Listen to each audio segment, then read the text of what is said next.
Off Australia's Pacific coast lies the world's largest living structure. So big, it could stretch the length of the United States. Its beauty draws 2 million tourists every year. But there's more than natural wonder here. There's menace.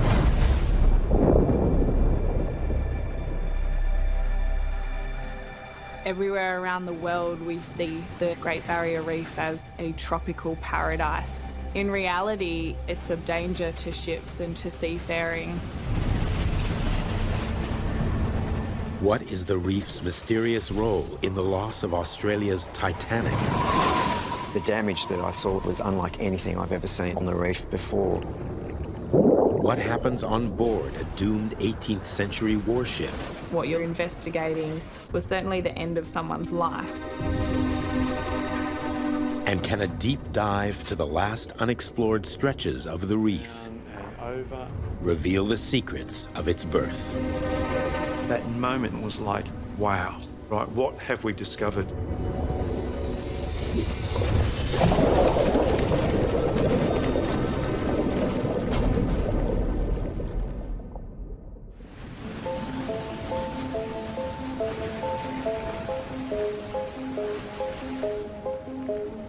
I'd always grown up being around boats.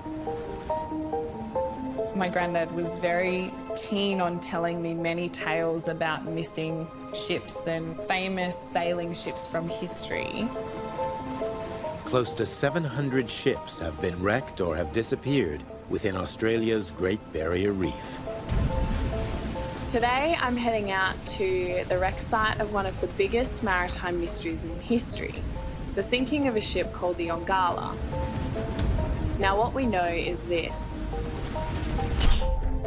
We speak of Yongala as Australia's Titanic. It's from the same time period, and Yongala itself was very famous as a passenger liner. In March 1911, 122 people vanished overnight on a very reliable and respected ship. There was a lot of mystery and rumour about what had happened to it. A ship that's 100 metres long, that has lifeboats on it, that knows the coastline really well and completely disappears. Yongala left a town called Mackay, heading north, and they expected the trip to Townsville to only take about 36 hours.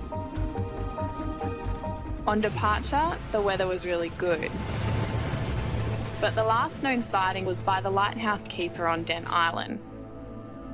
Now that was about a quarter of the way of their journey. No one heard from the 122 people on board ever again. So what happened to them? For nearly 50 years, the Yongala lies undisturbed on the seabed. Until 1958, when its remains are discovered by a fisherman just 62 miles southeast of Townsville. It's a deep 100-foot dive down to the wreck site. I'm hoping there'll be some clues that'll tell me what happened.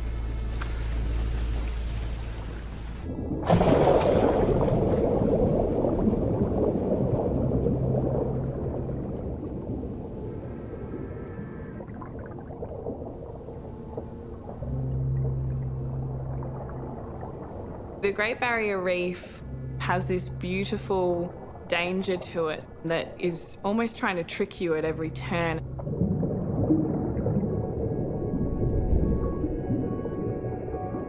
Descending through the blue, and all of a sudden you just see this impressive bow just appear out of the gloom.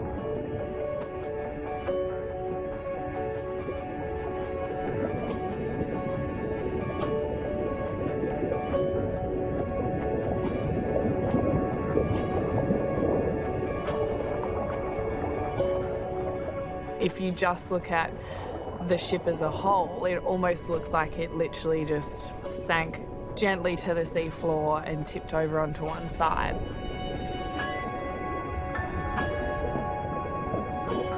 and you can peer through the degraded structure, and there's actually a really perfectly preserved bathroom.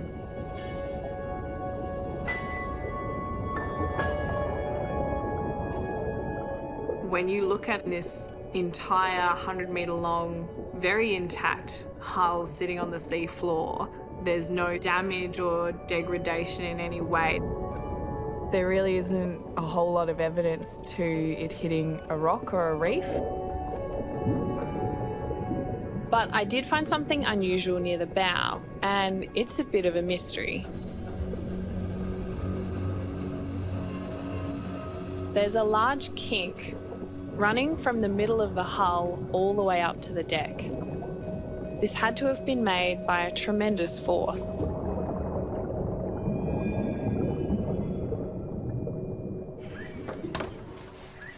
I really wanted to find out what caused the kink. It turns out the wreck's been scanned twice in the last 20 years, so I thought I'd take a look at those scans and see if there's anything they could show me that I couldn't see on the dive myself. When you look at the more recent scan, it's like you can drain away the sea and reveal the wreck as it was in 2011.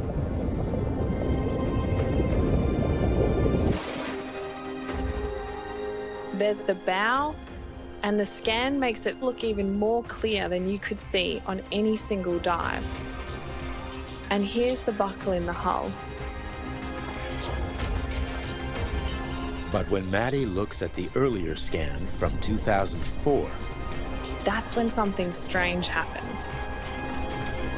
the ship's hull isn't buckled, and somehow it's in a different position on the sea floor compared to where it eventually lies in 2011.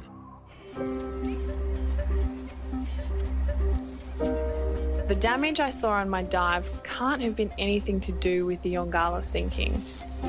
But something really violent has happened between 2004 and 2011.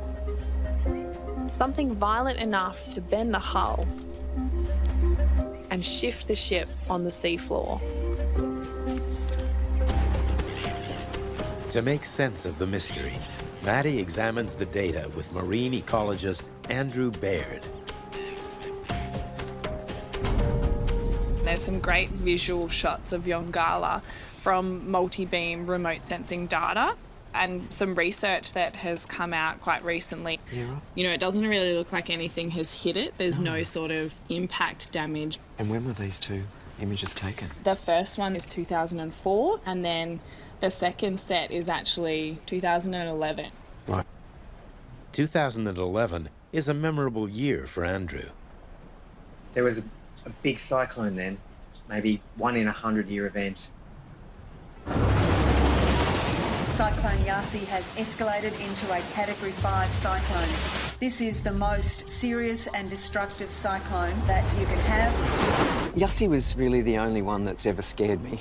My family was here, my wife and 2 young sons. They were nervous days. The real worrying thing about Yasi was the predicted storm surge. The actual Surge. water and the surge in the Yeah. ocean coming in. That was the scary thing. That's the thing that does the real damage.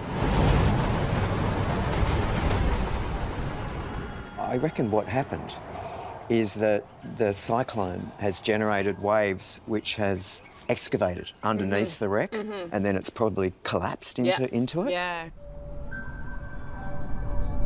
Combine that with just the additional force of the size of the waves that were probably hitting across the bow there of Yongala has been enough to bend and to push that bow further down onto the seafloor. Maddie wonders if an equally destructive event could have sunk the Yongala. In the newspapers directly after Yongala went missing, there were lots of theories about how it went down, and the primary one at the time was that it hit a reef. But I couldn't find any evidence of that during my dive. It's funny to me that you say that Yasi is known as this 1 in 100-year weather event. Because what you're saying about the power of the cyclone really makes me wonder, could Yongala actually have been sunk by a storm after all?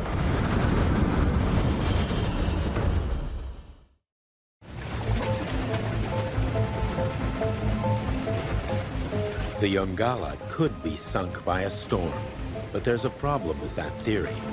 The ship is on the inshore side of the reef, protected from rough seas. Ships in this area were thought to be safe.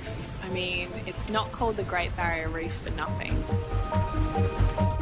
Still, is this the exception that proves the rule? Maddie digs into the weather records of the time. This data set all pulled together as this great sort of reconstruction of weather records at the time that Yongala went missing. Right. If you look at these dates here, we've got 20th to the 26th of March 1911. And smack bang in the middle of that is Yongala's disappearance. Yongala would have been coming up from Mackay and then tried to head into Townsville. So this storm is essentially coming from the north and would have been very far out of view. And if you look at these charts of predicted wave heights, you can actually see that there are gaps in the barrier reef. One of those gaps is right here, and Yongala was found just on the other side of that gap.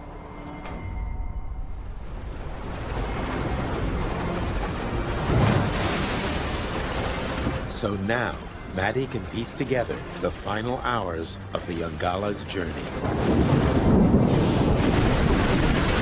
As the storm approached, the crew probably believed they were safe. But once they sailed past that gap in the barrier, they'd have no chance. The fact there wasn't time to launch a single lifeboat suggests that the ship went down quickly with all 122 people. It's a terrible tragedy.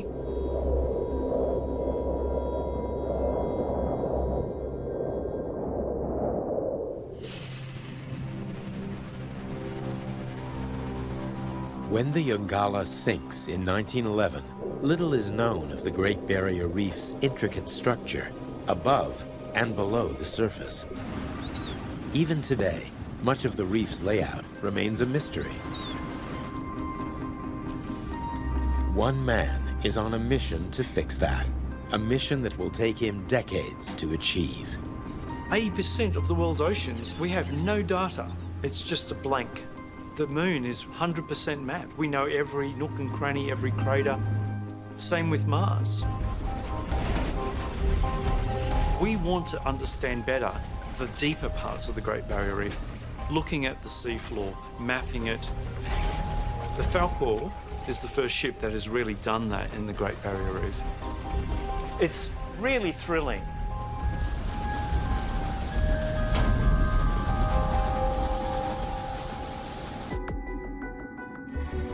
Over 100 miles to the north of Cairns, Rob and his team are exploring the northeastern edge of the reef to better understand how it formed and how to help it survive. These modern multi-beam sonar systems reveal the Great Barrier Reef at a level of detail that's never been seen before. If you map it, you then understand what the shape of it is. You start asking questions like, how did it get there? Over 15 years, Rob has accumulated the biggest data set ever created here, covering over 1 million square miles. Now, he's able to reveal the reef as no one has seen it before, with the sea drained and the corals stripped away. The thing that really stands out is the continental shelf and this great cliff edge. The reef stretches for more than 1,000 miles on top of this continental shelf edge. The Great Barrier Reef is as big as it is because of the shape of the continental shelf, which was developed millions of years before coral reefs even started forming here. We actually want to look at the proto-Great Barrier Reef, those earliest layers.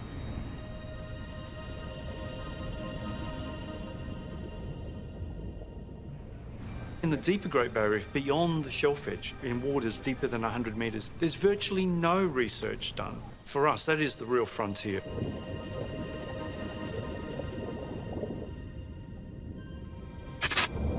Today, the remotely operated vehicle will explore the astonishing canyons that run along the edge of the continental shelf. Rob thinks they could shed light on a brutal chapter in the history of the reef.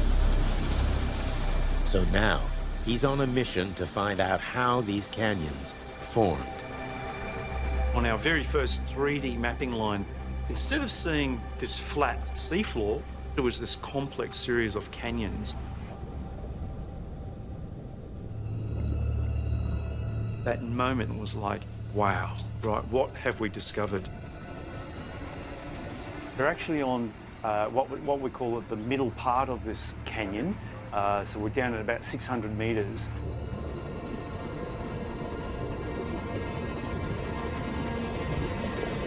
At the base of these canyons, we see huge chunks of sediment that has fallen off the canyon walls. The canyons are far, far bigger than the biggest mountain rises on the mainland, almost twice the height. It's almost like that Grand Canyon on the side of the Great Barrier Reef, but we're seeing over 100 of these stretched off in the distance. So, sorry, I'm in charge of the zoom camera. Let's see if I can do it, right? Well,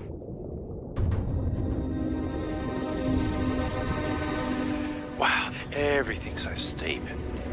You've got these big bluffs that push out, and then either side, these ravines where sand and things are raining down. So, oh my God, that's really spectacular, isn't it? It's really rugged down here. They are clearly catastrophic landslides. They have collapsed suddenly and violently.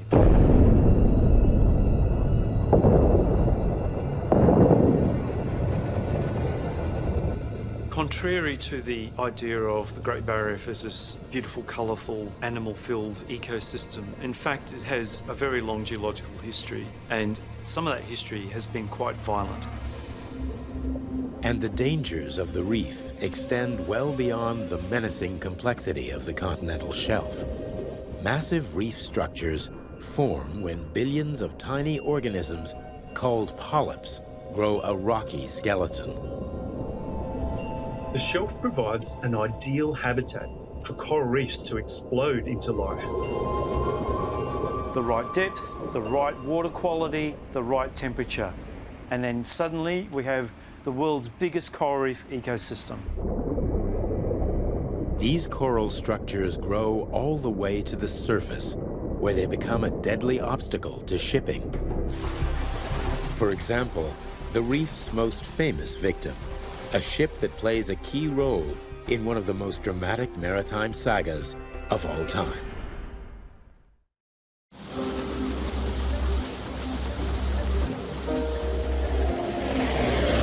On November 16th, 1977, the Royal Australian Air Force, using airborne magnetometers, detect a large anomaly under the reef's northern edge. The discovery leads divers to a shipwreck 100 feet below the surface.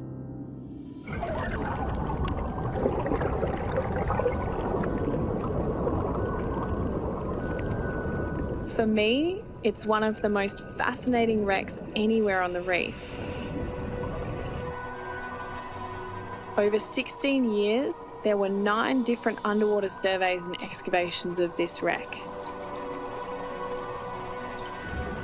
They found over 7,000 artifacts and painstakingly recorded the location of each and every one of them.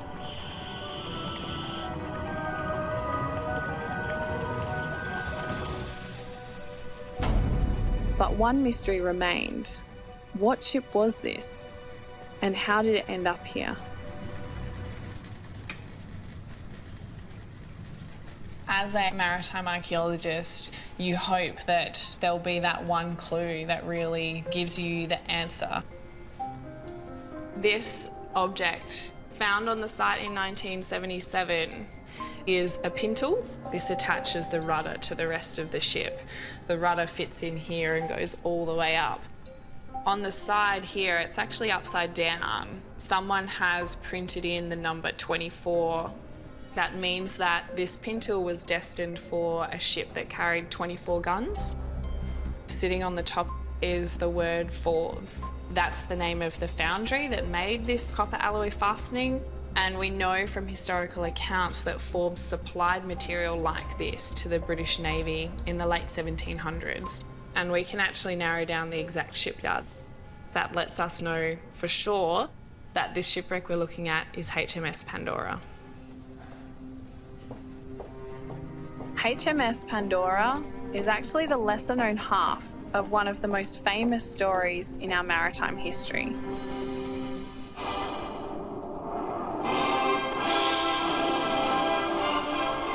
On December 23rd, 1787, His Majesty's ship Bounty sailed from England bound for the South Seas. I've never met an officer who inflicted punishment upon men with such incredible relish.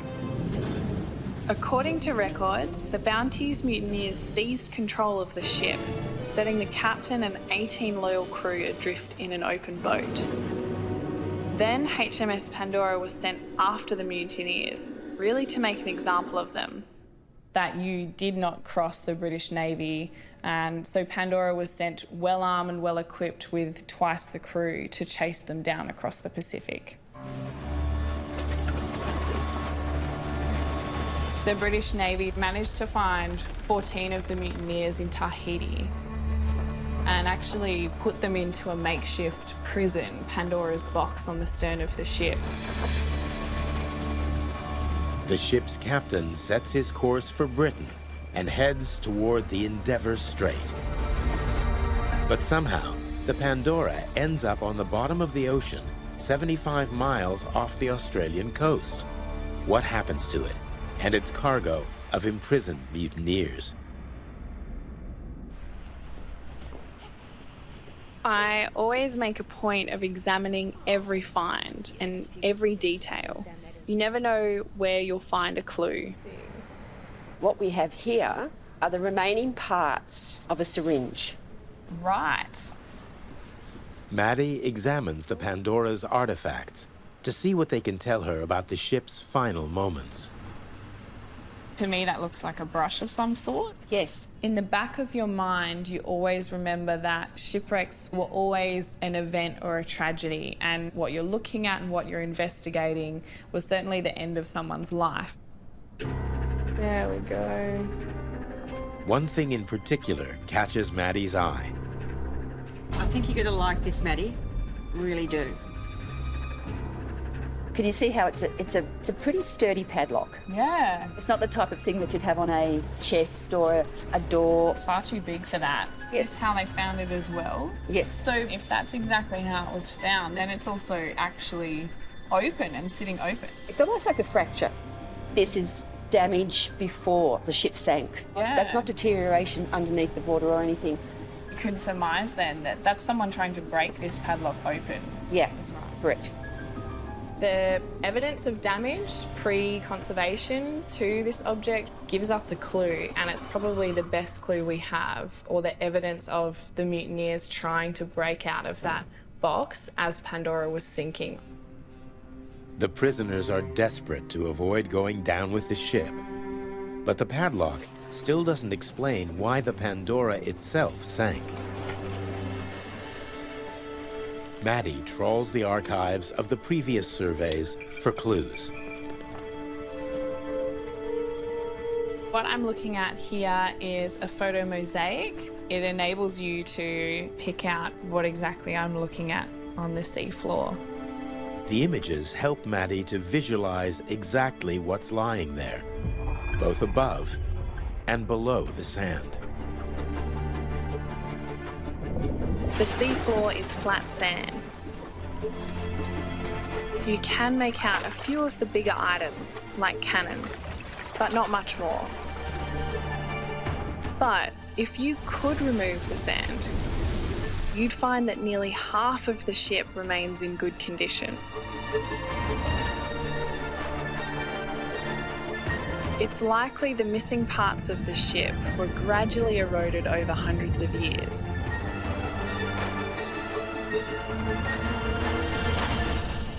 At At the wreck site itself, there's nothing to suggest why the ship sank.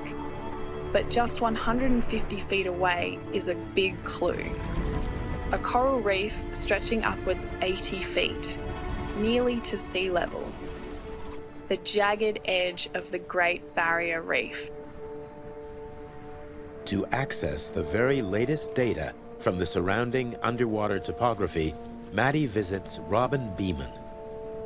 Together, they examine his high-resolution scans of the area where the Pandora went down. So this is a three-dimensional view of the Great Barrier Reef.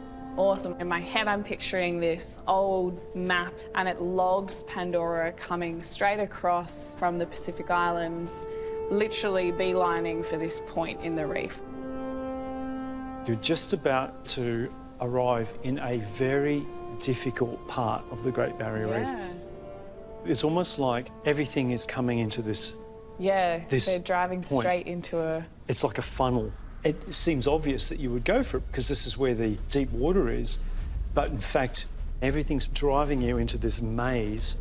They're sounding for depth and they're getting plenty of depth beneath the boat, then all of a sudden they hit this reef.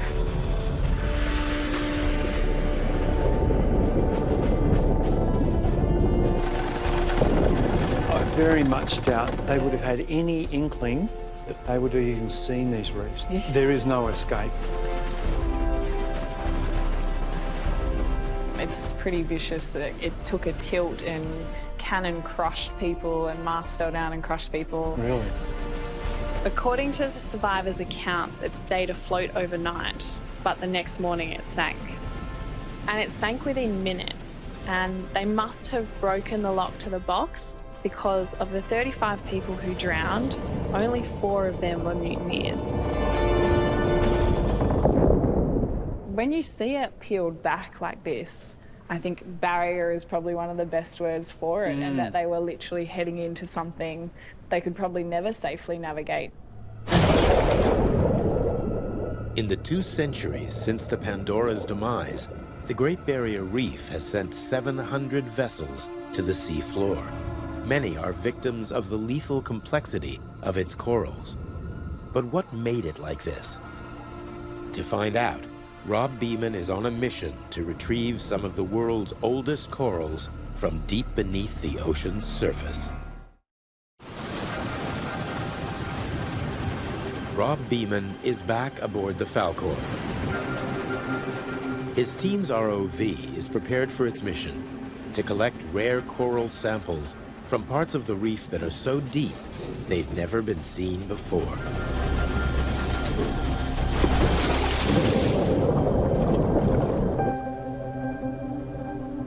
Hey Jody, how are you? Very exciting. You're going after exactly the right thing. There's clearly sort of upward projections. Yeah, that's right. Of course, our screen's just a little bit clearer than yours, but, so we just got to find the right place to be able to put the ROV down and see if we can break something off. Yeah. A well-oiled machine here. The coral from 130 metres down. Come on, you can do it.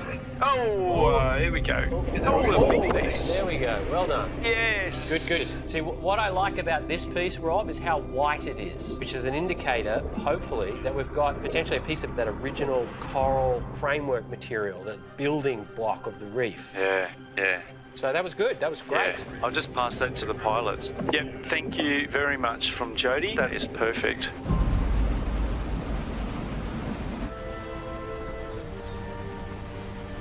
I came to university to study biology.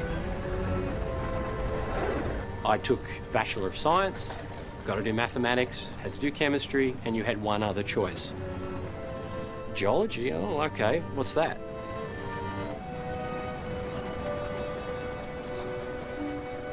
And that's really the start of my love of the reefs.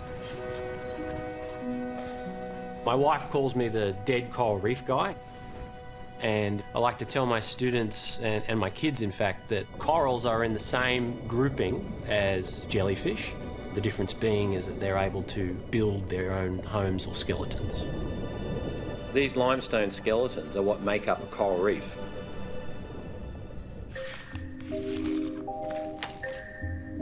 We've actually gone back to the old cores that were collected in the 80s and re-investigated those cores. And I like to use this term, new stories from old cores.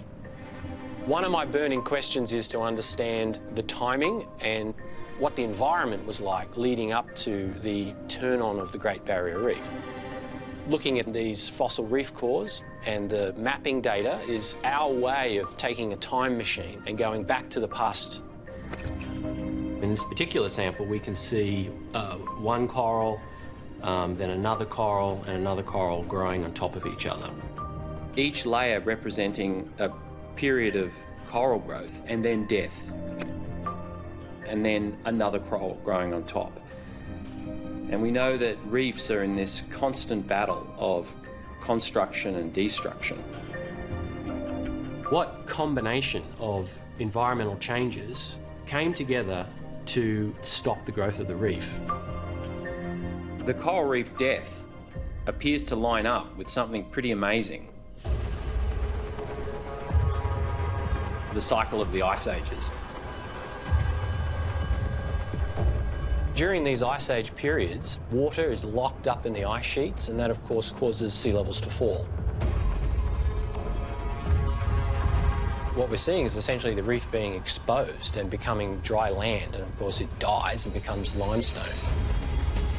Rising and falling sea level is a matter of life and death for the reef.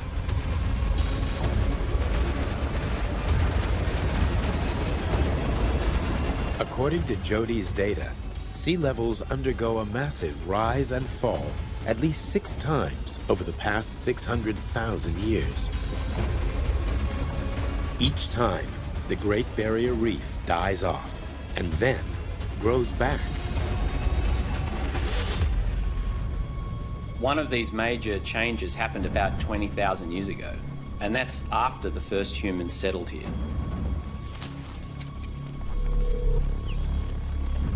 What impact does this massive change have on them? And can it explain one of the greatest mysteries of Australia's ancient past? It's believed that the first people to settle Australia arrived from Southeast Asia 65,000 years ago.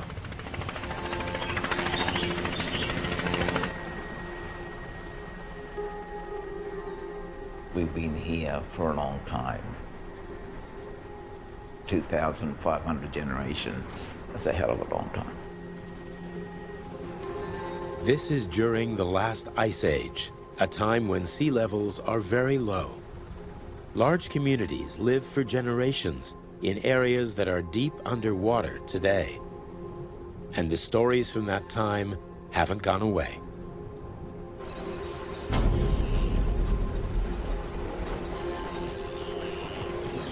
That's a lot of history, and those stories are still kept alive today with a number of the groups.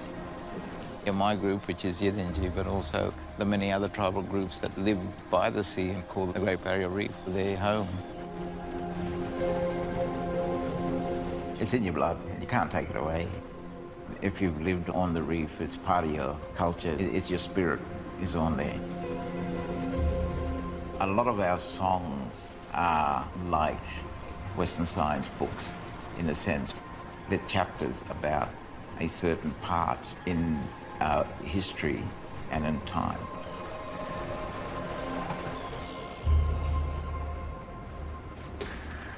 Now, Guju Guju is sharing his knowledge with scientists studying that period. Well, hello. How are you? Yeah, indeed. I'm great. Nice to meet you, Guju Guju, at last. Yes. And I really appreciate the opportunity to chat to you about some of the work that we've been doing and how it might fit in with some of the amazing stories and history of your people. So it's a real pleasure. Oh, you're welcome, mate. Yeah. Yeah, I've got a bunch of questions that I'd really like to ask you about the stories and history of different sea level change events through time.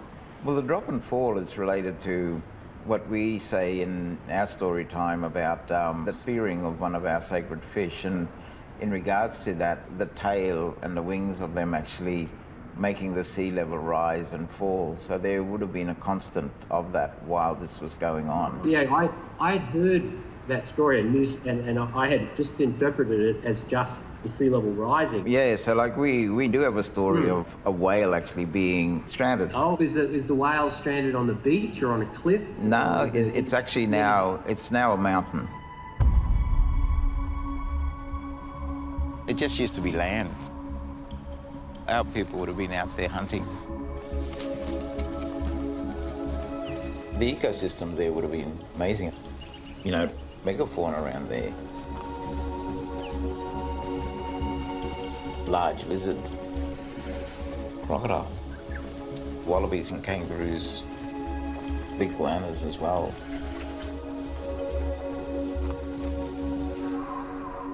It must have been a really dramatic landscape along the Great Barrier Reef when the shelf was exposed.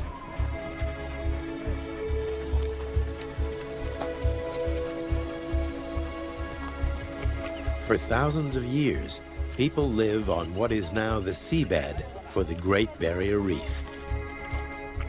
One man who has studied these first Australian communities is archaeologist Sean Ohm. People must have adapted very quickly with sea level changing. And that is incredibly exciting for an archaeologist like me to understand how people engage with environmental change. There is one ancient story he is determined to explore. When the last glacial period comes to an end and the sea levels begin to rise, it causes massive flooding, taking away the land people are living on.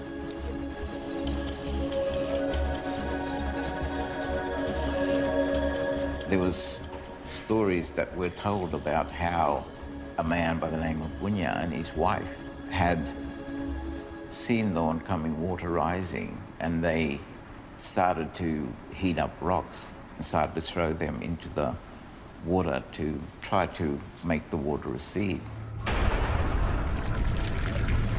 As this unstoppable rise in sea level floods their land, how can these people survive?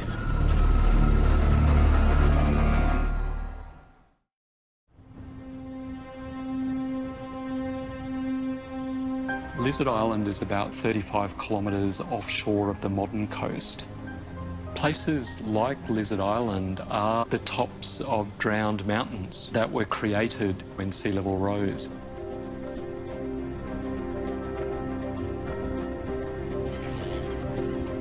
Before Europeans arrived, this part of Australia is home to the Dengal people. Now, archaeologist Sean Ohm and members of the Dengal community have come to Lizard Island. They hope to find clues about what happens to the ancestors of the Dengal people who live here at the end of the last ice age as sea levels rise. Beautiful. Well done. For the past 10 years, I've collaborated with Dengal traditional owners to discover new archaeological sites.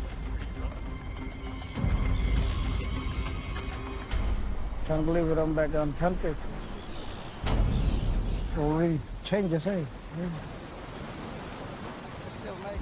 Dengal oral histories tell us that Lizard Island is an important spiritual place and has lots of really important sites on it. Even from the earliest European accounts from Lizard Island, we know about different forms of stones. Some of them were in lines and some of them were in piles. In the 70s, 80s and 90s, the first archaeologists who worked on Lizard Island did record some stone arrangements. But the stone arrangements they recorded didn't have any identifiable shapes. Coming back on my own country to looking at this, I haven't seen anything like this anywhere else. Not on the mainland either. Not on the mainland. This is unique to your country. It is. Yeah. Just by looking at this rock here, and in my head is my totem. The old turtle came and laid down. It looks like the rocks are all different to represent different parts of the body. Yeah, they would have stacked it up to represent Like the head and the tail and the flippers. coming the leg.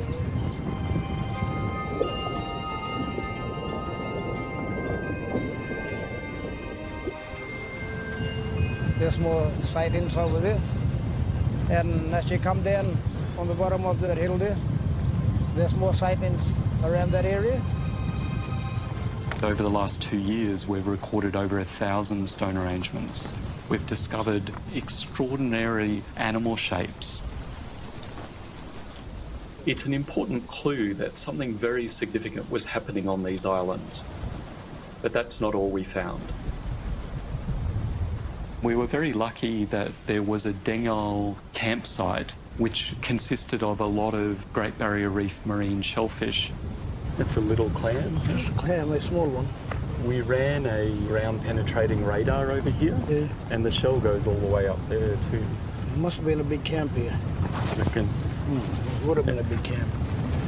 Like maybe one family here, one family One there. family, yeah. You know, they're just moving around. Those big trochus, these ones, they grow on the other side of the reef in the deeper water. So I reckon people would have had a boat or a canoe or something, maybe collecting the shells and putting them in the boat. I think the really big ones, you even have to dive down for them, that they're in the deeper water. What it tells us is that there was no abandonment of these islands. Their response to sea level rise was not to simply retreat.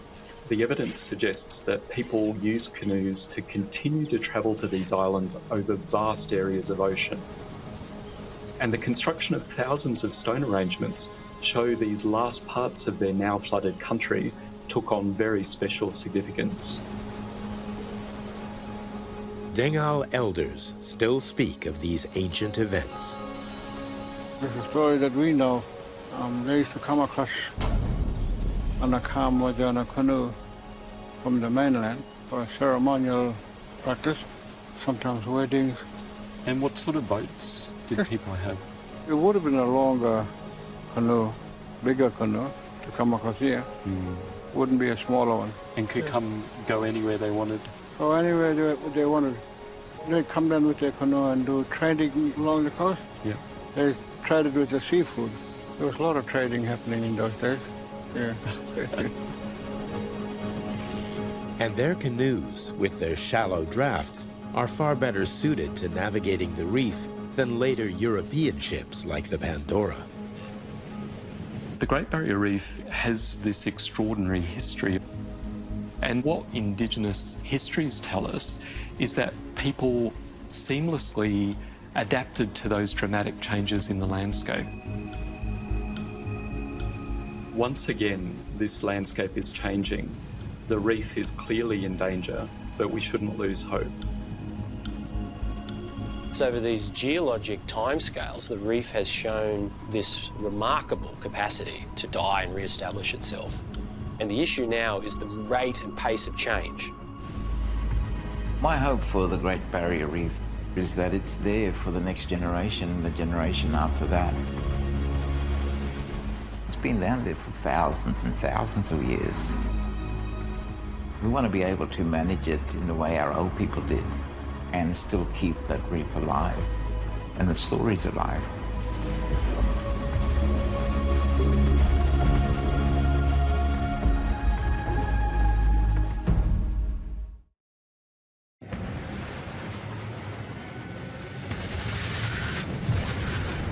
Deep below the Pacific Ocean lies a tectonic monster. You know how we told you not to panic? Well, that's all panic, run for your life. The world's biggest tsunami machine. Its dangers hidden from view. Until now. Imagine if we could empty the oceans, letting the water drain away to reveal the secrets of the seafloor. Now we can. Using the latest underwater scanning technology, piercing the deep oceans and turning accurate data into 3D images. This time, is the world's next mega earthquake brewing off the coast of Seattle? We can have the big one right now as we speak. Why has the discovery of an underwater volcano just 44 miles from Tokyo got seismic experts so worried? And what do scientists caught up in an undersea earthquake learn about the dangers facing New Zealand? The front of it would have a huge amount of energy. The scale is just immense. Drain the Oceans reveals the secrets of the deadly Pacific.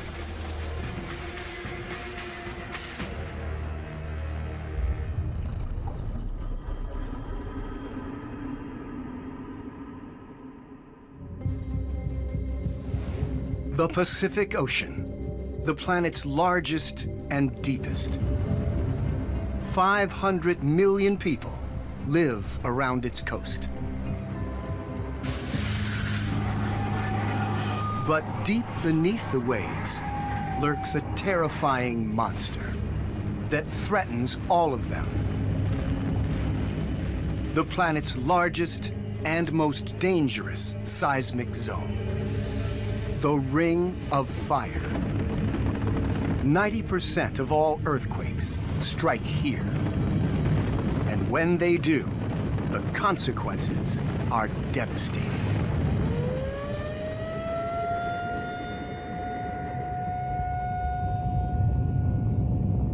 March 11th, 2011. Tohoku, northeastern Japan. A magnitude 9 earthquake violently shakes the region. The quake causes buildings to collapse and people to flee for their lives. But that's not the end of the destruction. A defining characteristic of the Ring of Fire is that the biggest earthquakes here shake not just the land, but the seabed as well, generating huge surges of water, deadly tsunamis.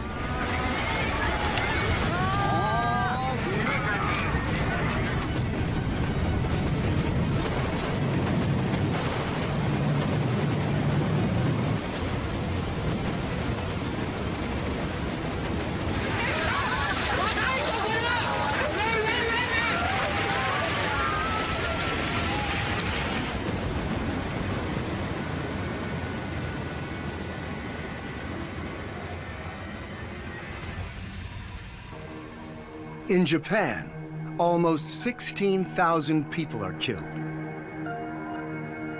And geologists are certain it will happen again, somewhere around the Pacific Ring of Fire. But when and where? Pulling the plug on the Pacific Ocean reveals a glimpse of one of its most terrifying secrets, just off the west coast of America. Not the infamous San Andreas Fault in California, but something close to the teeming cities of Portland, Seattle, and Vancouver. Something far more menacing.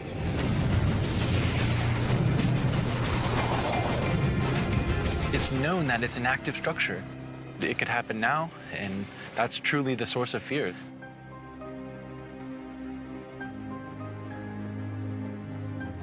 This region of North America is known as Cascadia,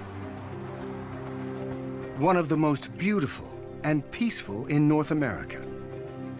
It's also home to 10 million people. They feel safe here, and why wouldn't they? In all recorded history, there's been no trace of any natural disasters in the region. But on the 18th of May, 1980, everything changes. There is no question at all that the volcanic activity has begun. Mount St. Helens, 50 miles from Portland. Huge eruptions blast a 1,300-foot crater in the summit of a volcano, long thought to be dormant. It is the biggest eruption ever recorded of Mount St. Helens so far. I think it does not look good for people in that area now. It's the worst volcano disaster in U.S. history, claiming 57 lives.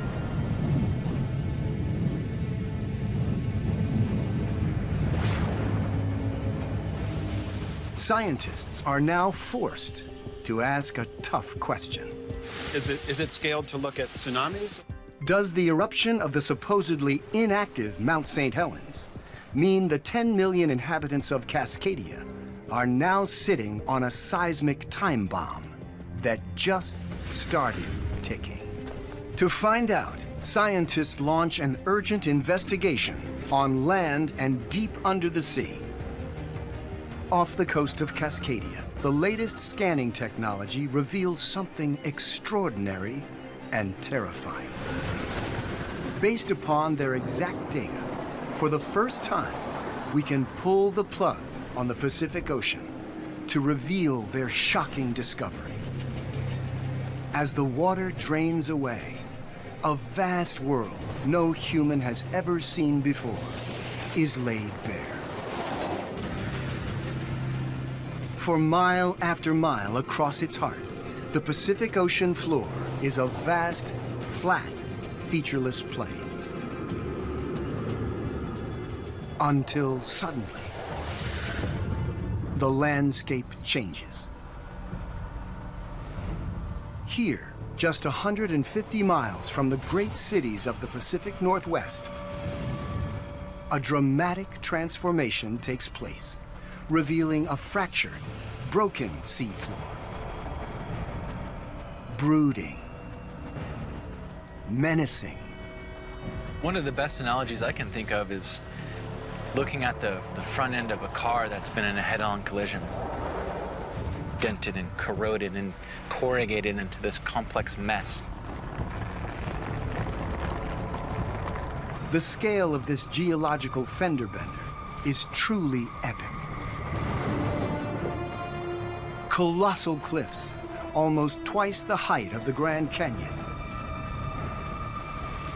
Some deep enough to hide 6 Empire State Buildings, stacked on top of each other. All of it stretching 700 miles along the Cascadian coastline. This titanic rupture in the Earth's crust is what geologists call a subduction zone.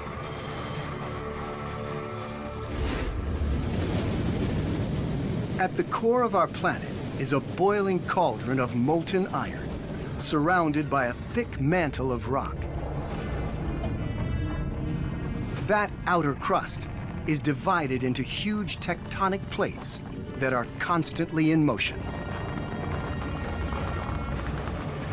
When they collide, they thrust mountains upwards and carve deep trenches into the ocean floor as one plate drives the other back inside the Earth. If the plates lock together, tremendous pressure begins to build. Only in subduction zones where the plates are compressing together and there's this lock between the plates, those are the only fault zones that have the potential to create magnitude 9.0 and higher events. But that's not all. Subduction zones, because they are underwater, can generate not just earthquakes, but huge tsunamis. Written history suggests that Cascadia's subduction zone has been inactive for centuries. But does written history go back far enough? Is this monster really as sleepy as it seems?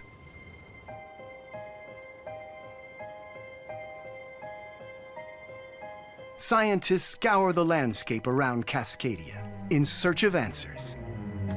And in the banks of coastal rivers like this, they find an alarming pattern. It's very much like a chocolate cake.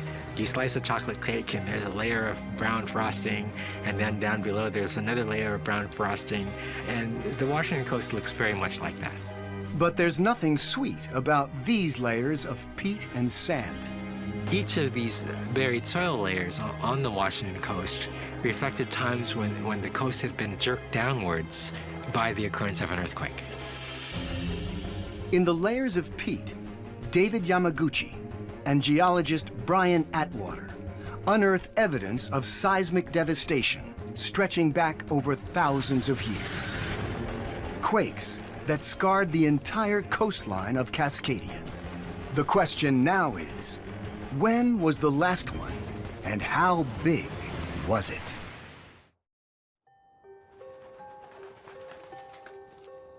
The Copalis River, Washington State.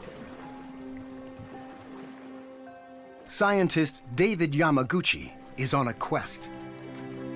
He and his fellow scientists already suspect that the 10 million inhabitants of Cascadia are living on a seismic time bomb. But when did it last go off? And how big was it when it did? 3 miles inland, he comes across a haunting sight.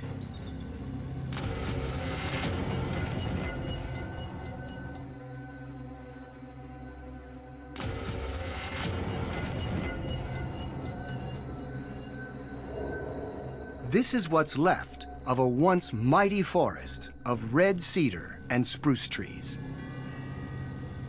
Thousands of petrified corpses scattered over hundreds of miles along Cascadia's coast. And the mystery here is what killed the trees, and when did they die?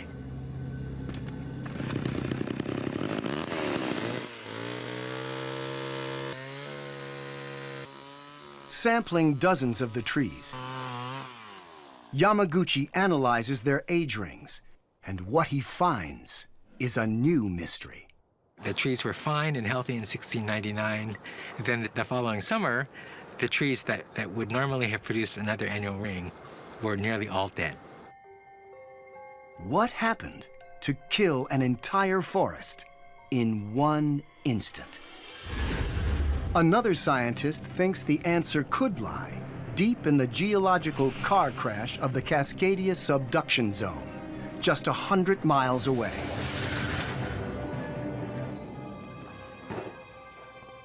Chris Goldfinger is an underwater earthquake detective, seeking evidence in core samples taken from deep under the seafloor. Studying the layers of sediment reveals when and where earthquakes struck in the past, and how powerful they were. Sediment settles to the seafloor, but it got there somehow. From some storm, an earthquake, even a volcanic eruption will leave a deposit on the seafloor. And so it's just a very precise, three-dimensional tape recorder, just recording every single thing that happens. Well, this is a core sample from the seafloor off of Cascadia. And it's about 2,000 years worth of sediment.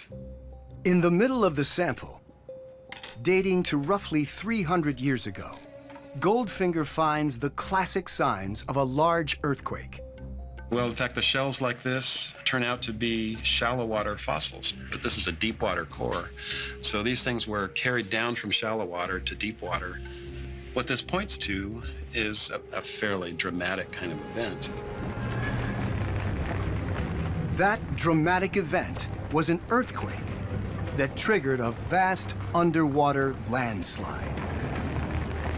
And it all happened around the same time that Yamaguchi's trees died. Next, he compares core samples of the same date taken along the 700 miles of the Cascadia subduction zone. Core after core reveals the same disturbed layer, all occurring at the exact same time. This is evidence of no ordinary earthquake, but a monster. Cascadia, through the study of past earthquakes, has shown that it's capable of generating earthquakes that run the full length, roughly 1,000 kilometers. In 1700, the Cascadia subduction zone generated a cataclysmic quake along its entire length, with a magnitude that Goldfinger and other scientists calculate as level 8. But that's not all. This was more than just an earthquake. Japan has a long history of earthquakes and tsunamis, with written evidence going back 1,400 years.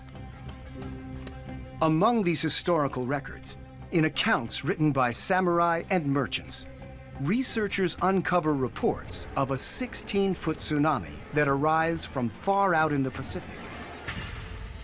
Swamping the eastern coast, it destroys houses and causes villagers to flee to higher ground. The date of these reports? 1700. They proposed that our earthquake was magnitude 9. A magnitude 8 was not big enough to produce a wave that's that wide. In addition, based on the arrival times of the waves in Japan, the earthquake must have happened here on January 26th, 1700, at 9 o'clock at night. Yes, local time. The Cascadia megaquake was so powerful that it generated a tsunami that hit Japan 4,500 miles away. Using the combined insights of experts from both sides of the Pacific and the extraordinary drained landscape of the subduction zone, it's now possible to visualize the titanic events of January 1700 and its deadly trail of destruction.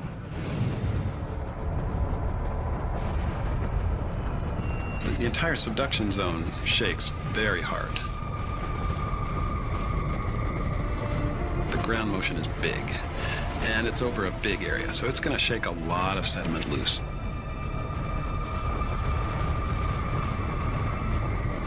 There are going to be hundreds of landslides that are going to all come tumbling down the slope and leave a deposit.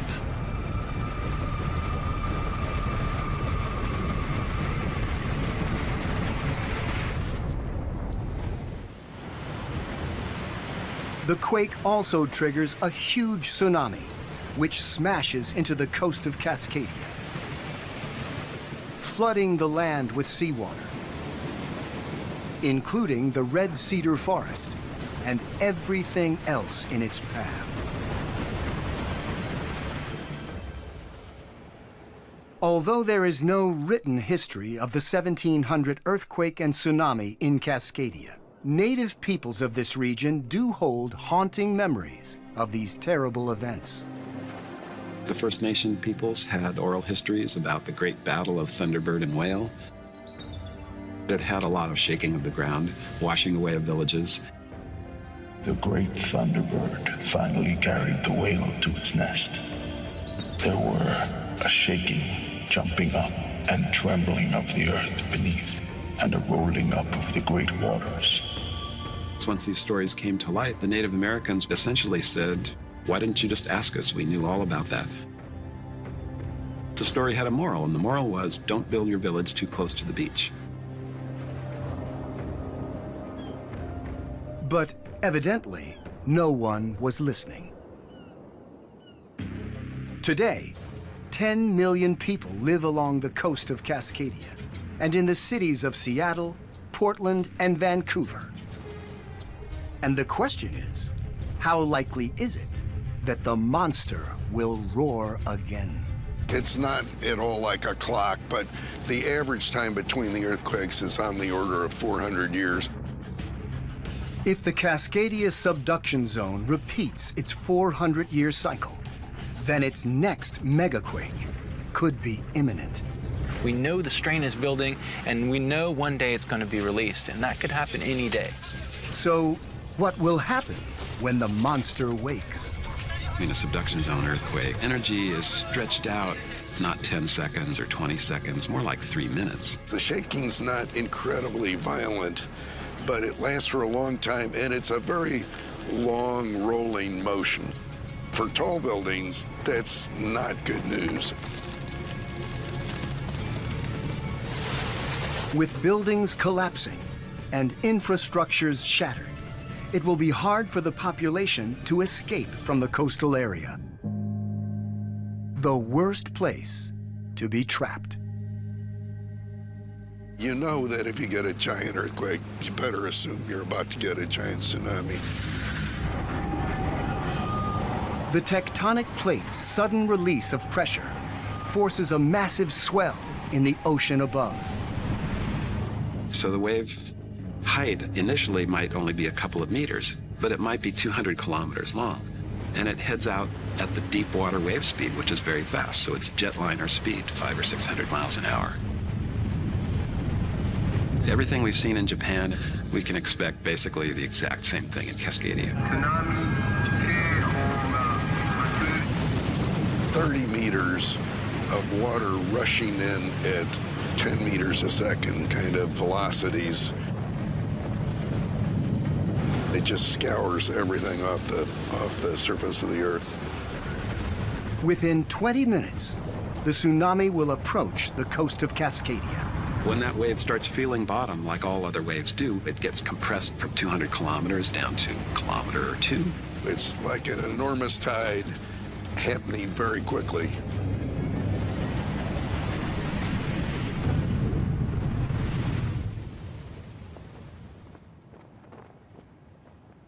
A Cascadia megaquake is predicted to be North America's worst ever natural disaster. The fatalities could be fairly large. We're looking at a few tens of thousands of people at least on our coastline. We know the strain is building. That's quite harrowing to know that we could have the big one right now as we speak. But Cascadia is not the only populated region in the Ring of Fire danger zone. As the waters of the Pacific continue to drain away, they reveal another sleeping giant near the east coast of New Zealand, where scientists discover traces of an epic seismic event that reshaped the southern hemisphere and ask, when will it happen again?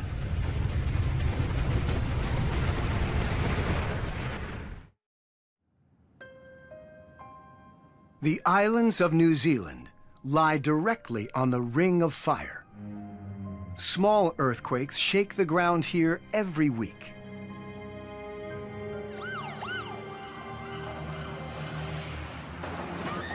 In 2011, the country's second largest city, Christchurch, is devastated by a magnitude 6.3 quake.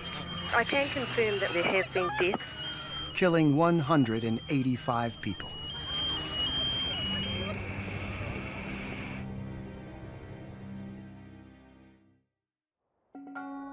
A 100 miles from Christchurch is the town of Kaikoura. Kia ora, welcome aboard. Thank you. A peaceful holiday resort that's popular with nature lovers. Looking out there, you can see they're just out in front of us there.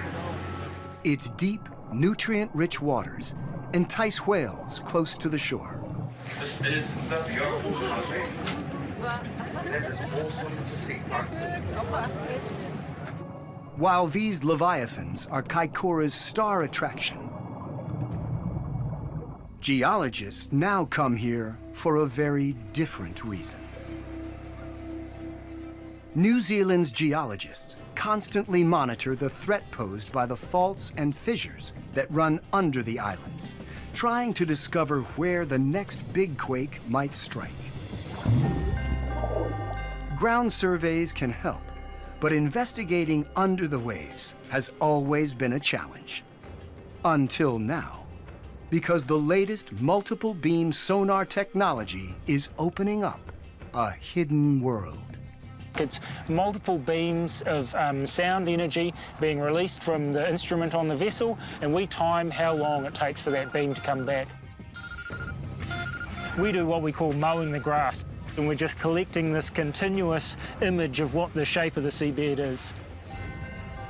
And the shape of the seabed near Kaikoura is not what they expected.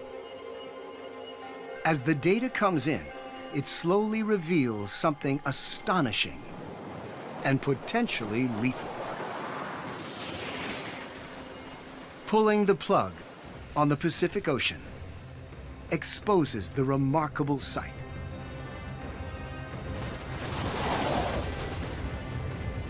Just a half-mile from the town of Kaikoura, as the water drains away, it reveals the plunging walls of a vast undersea chasm.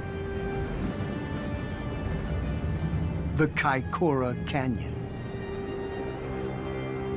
The Kaikoura Canyon, it comes within a really short distance of the coastline out here, less than a kilometre. And from there it drops down at 30-40 degrees down to about 600 metres water depth. Then it carries on down to about 2,000 metres water depth. Stretching for over 37 miles, the canyon forms part of one of the deepest sea channels in the world.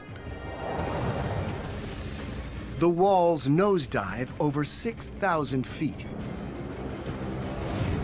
The depth of the Grand Canyon.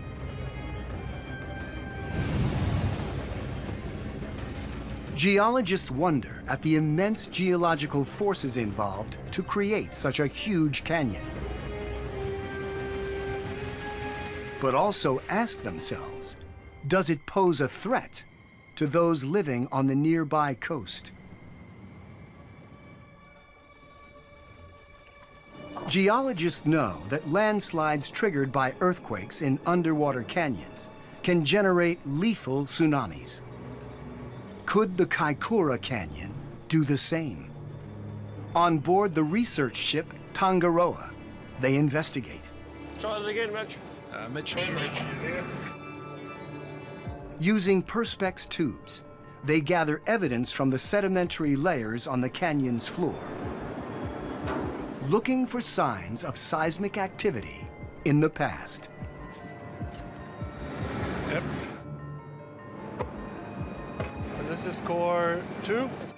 But then, just as they're studying history, they get the chance to make some.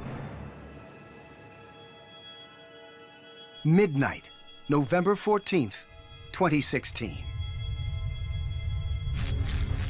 We are undergoing a fairly dense earthquake at the moment, so please just get to somewhere where you are safely under some protection. I can honestly say I doubt that I'll be able to stay in the chair for much longer.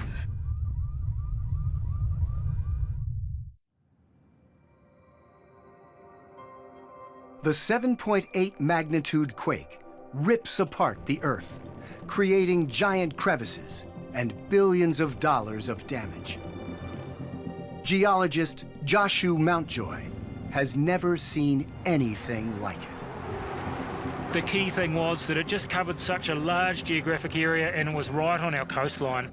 The quake rattles the ground for 2 minutes, causing thousands of landslides across 3,800 square miles.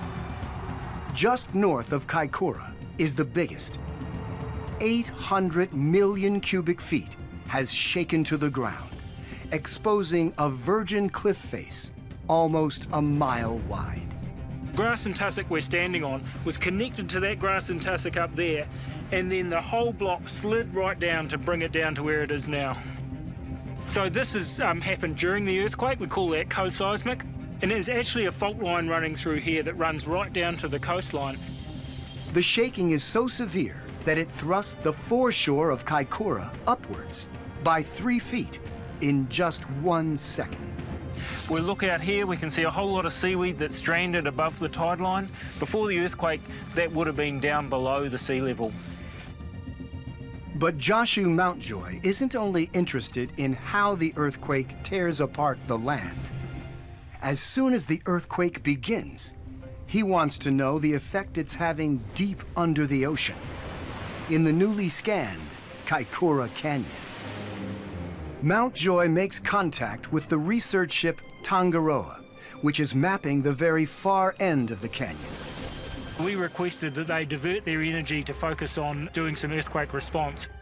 That response is to immediately gather core samples from the floor of the canyon before the dust has settled. So we really had an unprecedented opportunity to assess, well, what is the aftermath of a major earthquake? If the crew responds in time, they can achieve a world first, recording the impact of an earthquake in a deep sea canyon as it happens. Within minutes of the earthquake, the crew retrieves precious core samples from the seafloor. They collected the sedimentary deposit that had only just happened, so they were pouring it while it was probably still settling out of the ocean. And what marine geologist Alan Orpin discovers is intriguing. Some kind of stratigraphy, I'm not quite sure of it. What we found was a very soupy, fluidized mud that was lying on the seabed.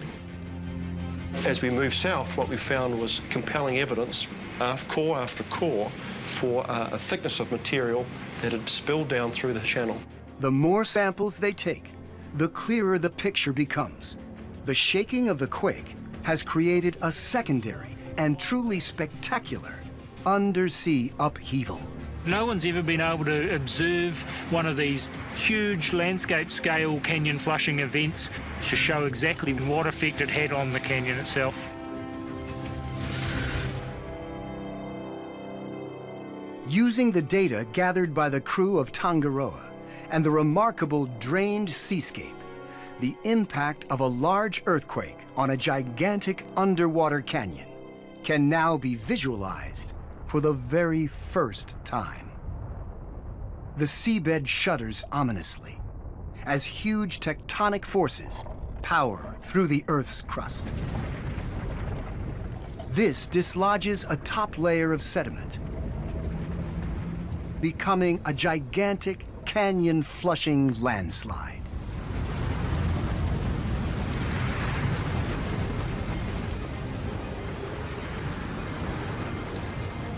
Rock and sediment tumble down the steep walls. 850 million tons of debris roars through the canyon, gouging 160 feet out of the floor. It's really like a powder snow avalanche. The front of it would have a huge amount of energy, moving at about 70 kilometres an hour and maybe 400 metres high. It's spreading tens of kilometres across the ocean floor. It's just going to take over everything that's down there. The landslide travels with such velocity, it carves a path across the seafloor for an astonishing 435 miles.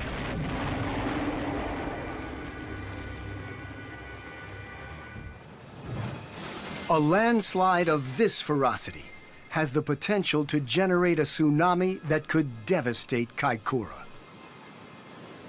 When a landslide creates a tsunami, you need a large chunk of material to slide down slope. And what happens is it's coupled to the water above it and actually pulls it down with it. And then as that water rebounds, then you create your wave. This time, Kaikoura is lucky. No large objects fall off the canyon rim. Next time, the town may not be so fortunate. And the dramatic events of 2016 draw the geologists' attention to an even bigger tsunami threat nearby. By continuing to drain the ocean off the northeast coast of New Zealand, we can see the reason for their fear. Lurking just north of the canyon and frighteningly close to the New Zealand capital of Wellington, the Hikurangi subduction zone. 2,174 miles of seismic trouble. Geologists recently learned that stress has been building at its southern end for hundreds of years. And they believe that the 2016 earthquake has ratcheted the pressure up even further. Understanding what's happening here has become an international priority. 100 ocean floor seismic measuring devices and support scientists recently arrived from Japan.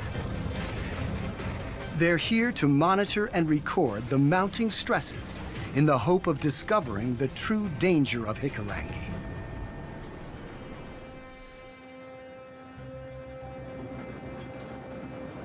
geologists delve deep into the subduction zone's tectonic past.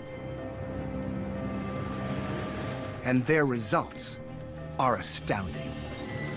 It hasn't fractured recently, but deep in its past, it produced something bigger than anyone had imagined.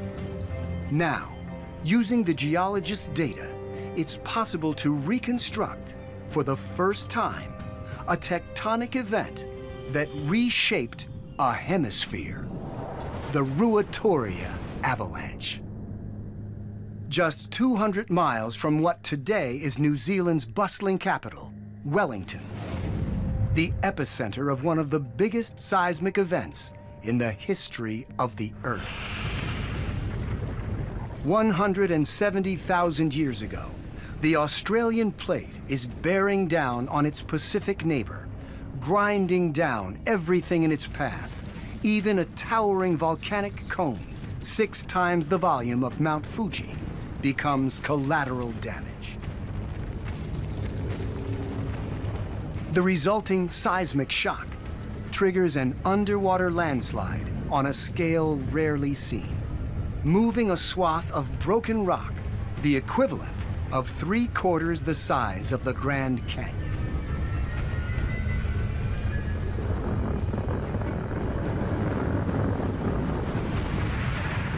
So the Ruatoria Avalanche is the second biggest submarine landslide in the world. It's absolutely enormous, 3,000 cubic kilometres. And if you can try and visualise a cubic kilometre, that's a kilometre high by a kilometre long by a kilometre wide, 3,000 of them.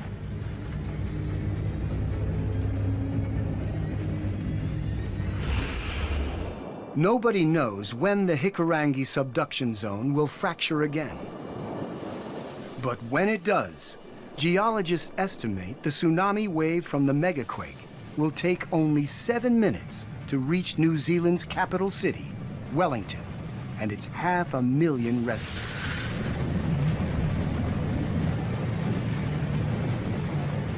And such a huge tsunami wouldn't only impact New Zealand. There would be an ocean-wide alert as the waves fan out into the Pacific.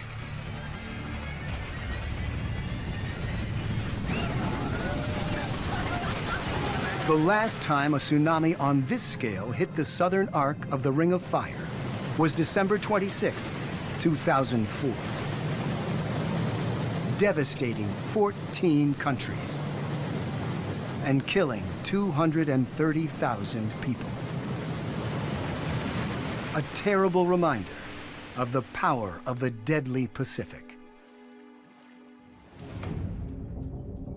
Continuing to drain away the Pacific Ocean reveals a very different kind of seismic threat, 5,000 miles away.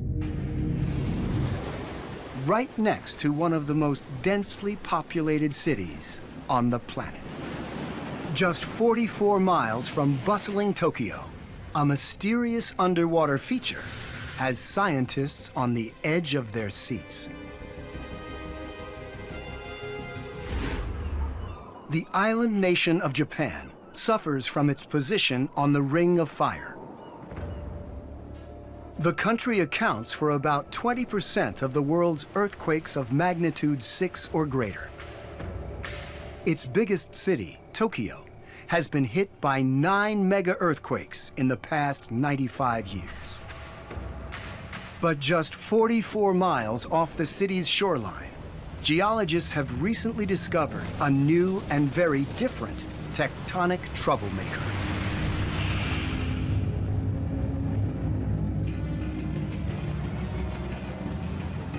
The first discovery is made by scientist Ken Tani. He's heading out to test his new underwater remotely operated vehicle, or ROV, in the waters just off the island of Oshima, south of Tokyo Bay.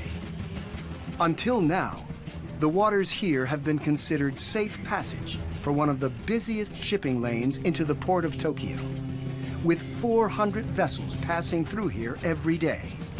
But that is about to change.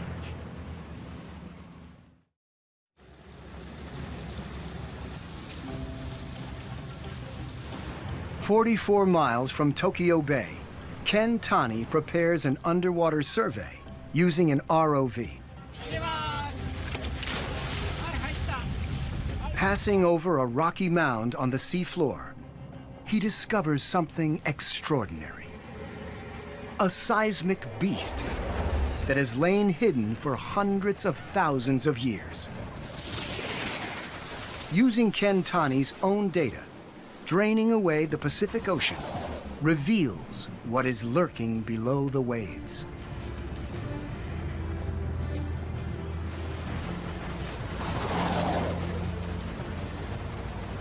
As the water recedes, it exposes a large, flat plateau. Near its center, what looks like an ordinary hole in the seafloor. But on closer inspection, the frightening truth emerges. It's the vent of an undersea volcano. Thousands of years ago, it very likely had a towering cone, but erosion and wave action has worn it down, which is why no one discovered it before. But is it as dormant as it appears? Ken wastes no time in exploring the crater. So that's the sea surface. Testing the water temperature around the outlet with a submarine thermometer. And what he finds surprises everyone. We found this very active high-temperature hydrothermal vent, which suggests even more that it's volcanically active. We first got very excited, but at the same time, I started to get concerned about the potential hazards if it erupts in the near future.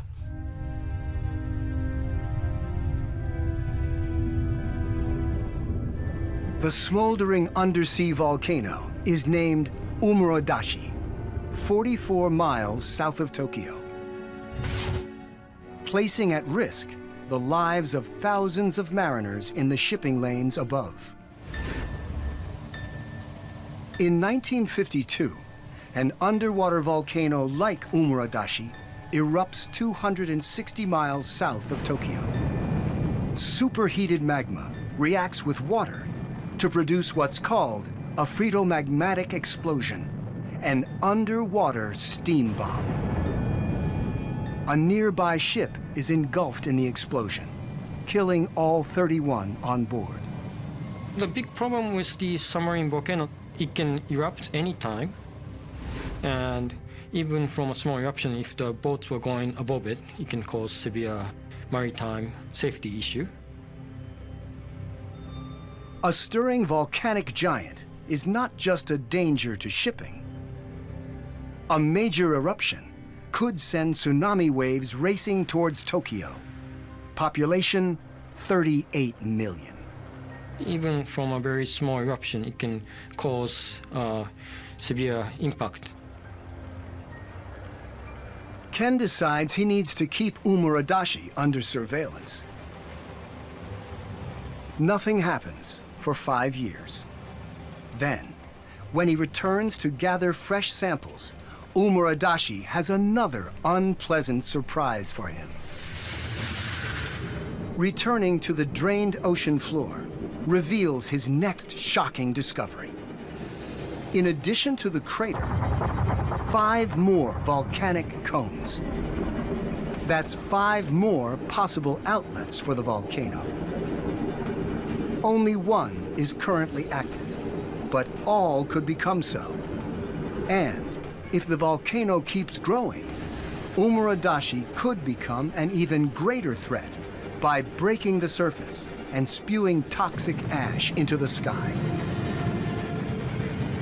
Active volcanoes can do this astonishingly quickly. It took Nishinoshima, Japan's latest volcanic island, just 2 years to grow from a flat-topped underwater summit to this tectonic monster. Measuring 1 square mile and 443 feet high. But Nishinoshima is nearly 600 miles from Tokyo. Umurodashi is only 44. Once out of the water, Any major eruption of Umuradashi could shower Tokyo in choking volcanic ash. Despite the dangers, Ken Tani and his team continue to monitor Umuradashi. Any increase in the volcano's activity could signal impending disaster for the thousands living on nearby islands and threaten the safety of millions in nearby Tokyo. Draining the Ring of Fire has revealed hidden geological wonders and terrors, exposing new evidence of this immense power of plate tectonics and its ability to create and destroy.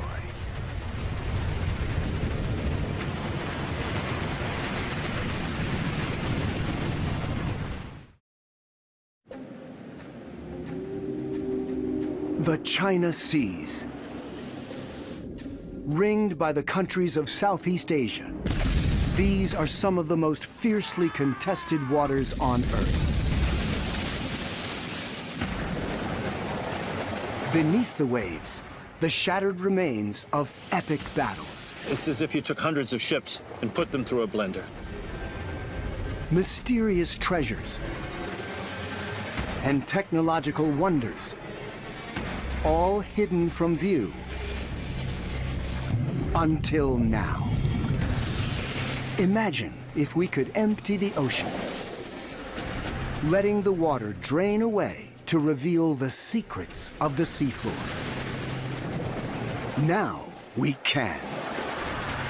Using the latest underwater scanning technology, piercing the deep oceans and turning accurate data into 3D images. How did America defeat the biggest battleship of World War II? It was huge, it was powerful, it was fast. For the Americans facing it, it was a brute of a battleship. What's the truth behind the strange disappearance of the mightiest invasion force of ancient times? One of the biggest disasters in the history of maritime warfare. And how do you protect the World Wide Web from the perils of nature?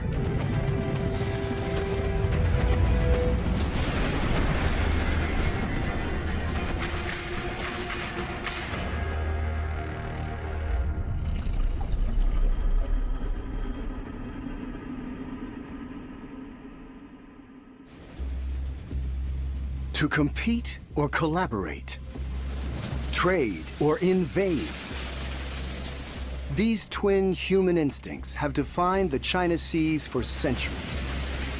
As these turbulent waters begin to drain away, 140 miles south of Japan, they reveal a top-secret battleship, the biggest ever put to sea. What were its secrets? And why couldn't they save the lives of 3,000 men?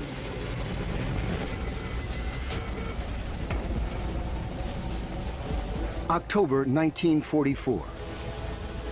Two giant warships sailed towards the biggest naval battle in history. The mighty Yamato and its twin, Musashi. The size of the Yamato is breathtaking. The Yamato and its sister ship Musashi were by far the biggest battleships ever built. Almost 900 feet long and 127 feet wide, these super battleships dwarf their opponents. Their hulls are protected by an incredible 16 inches of armor plate. And every part of them bristles with weapons. On the bow, two giant turrets. Then over 100 smaller guns. Before a third turret. They are the biggest floating fortresses ever put to sea.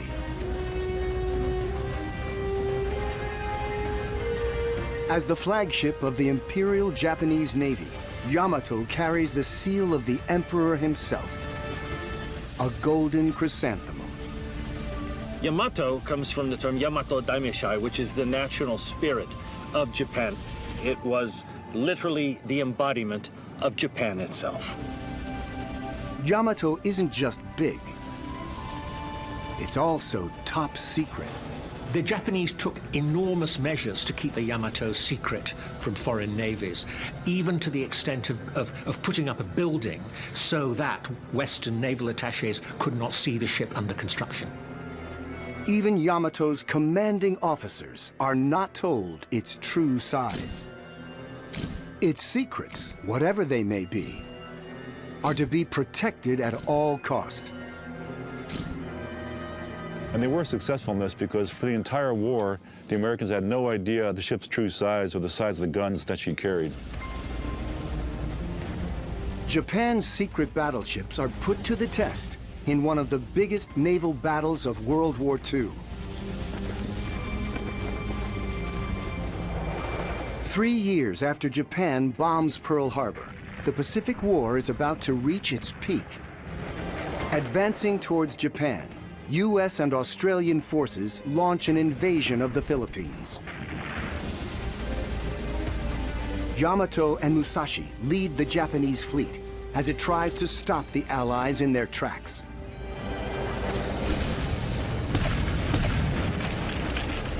The Battle of Leyte Gulf in October 1944 is the biggest naval fight in history. An epic slugfest of 300 ships. Leyte Gulf was the last chance the Japanese fleet had to stop the American advance. Yamato draws first blood.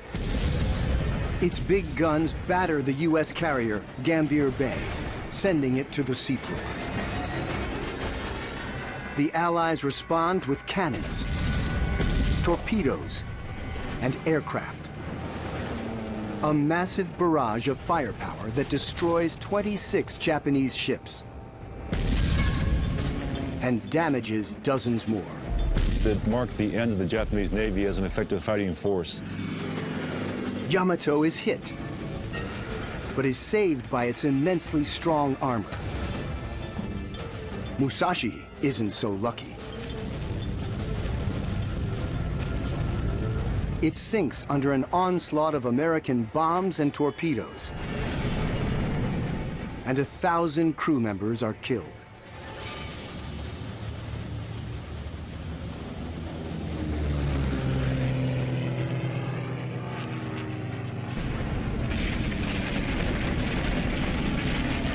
On the brink of defeat, the Japanese now resort to a new and shocking tactic.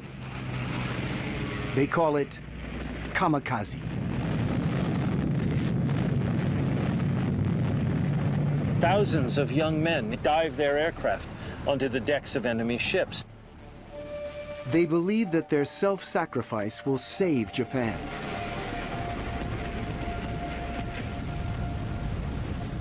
But it's not enough to hold back the U.S. forces. After their victory at Leyte Gulf, the Americans reached Japan's doorstep, the outlying islands of Okinawa. Japan sends Yamato into battle once again. On the 7th of April, 1945, it powers towards its destiny, with orders to intercept the invaders and fight to the death. The ultimate kamikaze mission.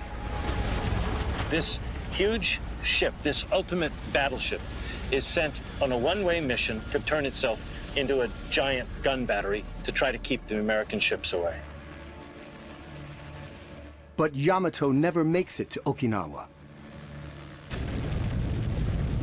The Americans launch a surprise attack with overwhelming force. The super battleship's size and incredible strength can't save it this time. 2 hours after the first wave of bombs, the flagship of the Imperial Japanese Navy plunges below the waves. So what were Yamato's secrets, and why couldn't they save the ship? Half a century later, French and Japanese wreck explorers set out to unlock the mystery. Sonar readings confirm wreckage on the seabed, 140 miles south of Japan. But the ghostly shadow gives little away. They deploy a submarine.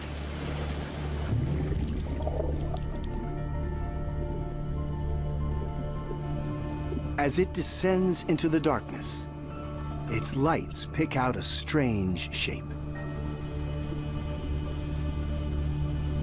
Yeah. It's an anchor. Yeah. It's anchor. Main anchor. Could these giant twisted pieces of metal really belong to Yamato?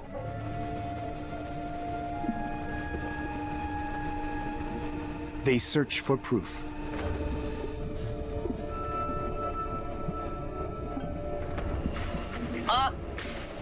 This is a symbol. Yes. As one who in the world shipwreck community watched those first images come back, it was striking and powerful.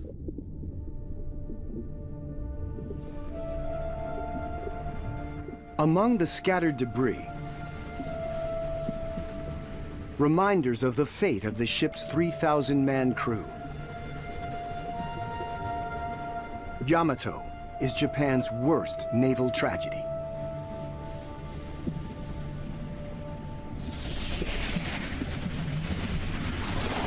Using detailed sonar data from this expedition, along with the latest computer imaging technology, it's possible to drain the water from the China Seas to reveal one of the biggest wreck sites in the world and finally discover the secrets of Yamato. First, the Emperor's seal comes clearly into view. Then, its gigantic propellers, each stretching 20 feet across. And shockingly, the final agonies of this mammoth warship are laid bare. It is completely ripped apart.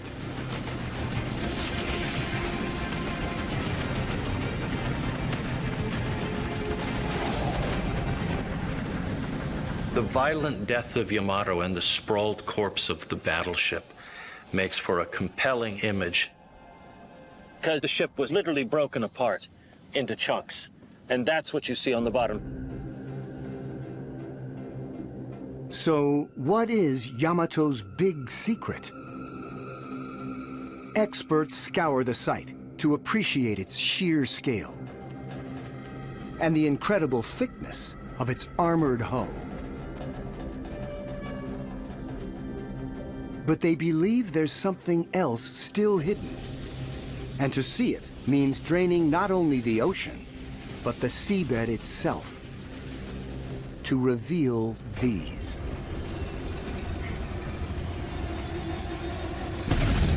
When Yamato was built, the Allies assumed it was fitted with 15-inch cannons, common on battleships of the time. But they were wrong. Yamato's cannons are actually 18 inches, the biggest and most powerful ever fitted to a warship. Each can fire a shell the weight of a car for almost 30 miles.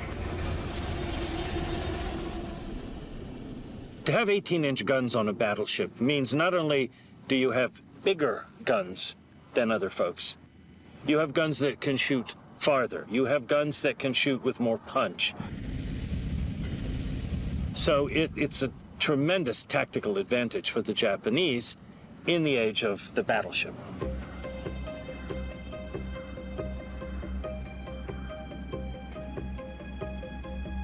Kazushi Hiro, a naval signalman who served on Yamato, recalls their enormous firepower. The sound was very loud. It felt as if many thunderbolts struck the ship all at once.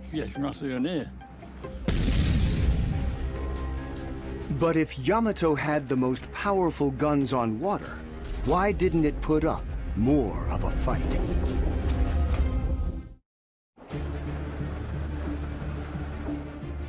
The drained wreck of the world's biggest battleship reveals dramatic details of its final battle.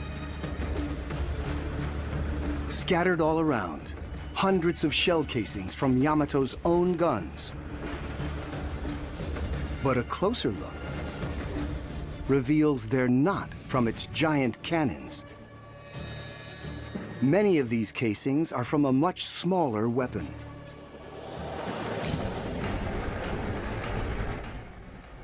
Yamato's cannons are designed to destroy other battleships, but are of little use against fast-moving attack aircraft. It defends itself with much smaller guns that fire shells just over an inch in diameter. But these guns have a problem. Unlike British and American capital ships, which were armed with 40mm weapons, the Japanese had nothing like that. They moved straight from a 5-inch anti-aircraft gun to a 25mm anti-aircraft gun, and this made Yamato vulnerable to torpedo bomber attack. It was a very mediocre weapon, slow elevation, slow rate of fire, and had a lot of vibration, so it was very inaccurate. Yamato's underperforming anti-aircraft guns are no match for an opponent she was never designed to fight.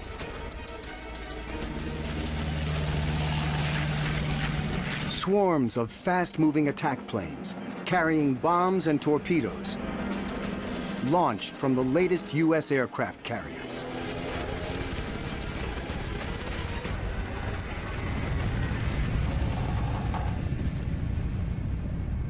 Each of these holes marks a successful strike. Enough to cripple Yamato. But the drained remains of this sunken giant reveal another mystery. Its 16-inch armor is shredded like tinfoil, and its massive hull is blown in half. No bomb or torpedo could have done that. Could it be that Yamato was ultimately destroyed by her own secret weapon? Among the scattered debris lies the heart of the ship's fearsome firepower. This hole is where the forward 18-inch gun turret used to sit, and where shells and propellant were stored in magazines before being fed to the cannons above. This is a potentially very vulnerable part of the ship. If fire is introduced into the magazine, it has the potential to destroy the entire ship. A clue to Yamato's fate comes from this rare footage. It shows a torpedoed British World War II battleship, HMS Barham, slowly sinking as it takes on water. As the ship capsizes, shells begin to tumble from the magazine racks inside.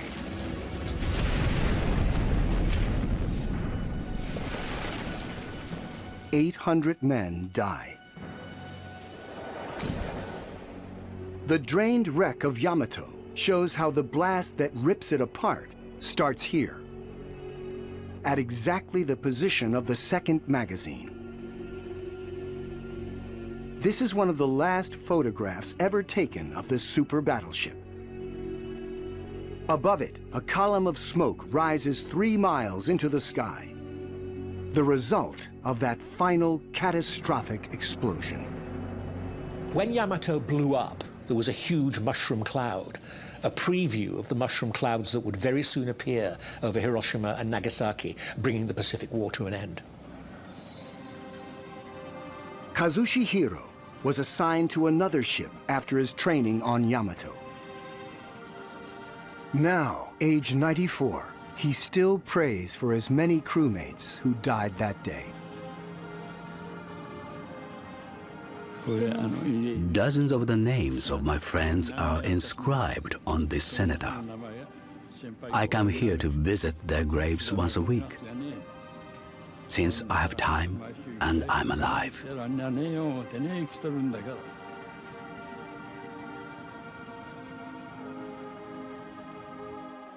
Japan's top-secret battleship was destined for the seafloor. Not because of its kamikaze mission, but because its secret weapons were rendered useless by the changing nature of war. The sinking of the Yamato was the last gasp of the battleship.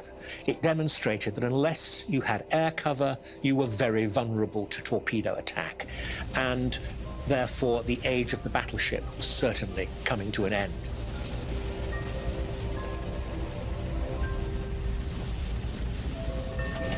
The men who sacrificed themselves on board Yamato are inspired by an astonishing event from the age of samurai warriors.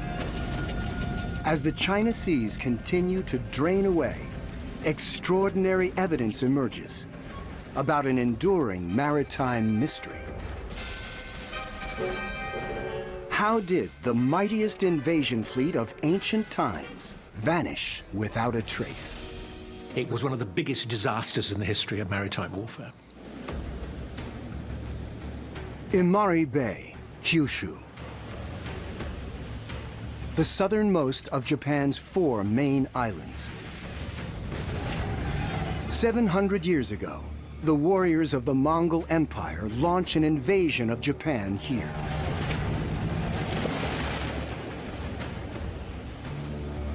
Under orders from one of the most powerful leaders of all time,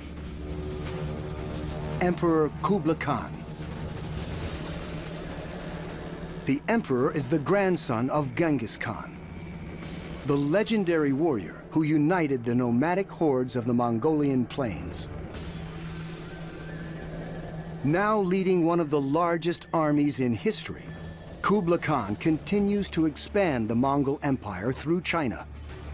He establishes the city of Beijing and grows fantastically rich from a vast trade network.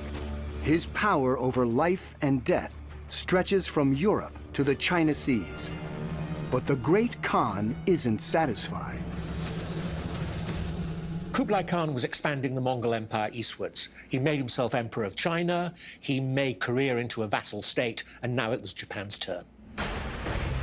Standing against the Khan are the samurai warlords of Japan. And in 1281, he decides to reckon with them once and for all. He constructs the largest fleet ever seen and sends it across the sea. Imagine what it must have felt like if you're a Japanese standing on the shores there.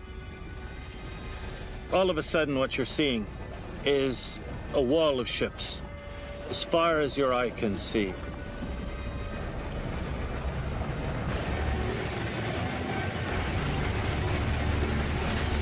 The Mongol fleet was huge, getting on for 4,000 vessels of various shapes and sizes. It was probably the biggest amphibious operation before the Normandy D-Day landings in 1944.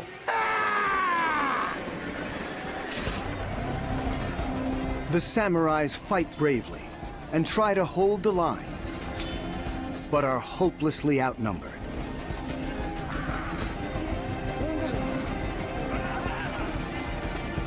As the first wave of invaders battles on shore, more are approaching from the sea.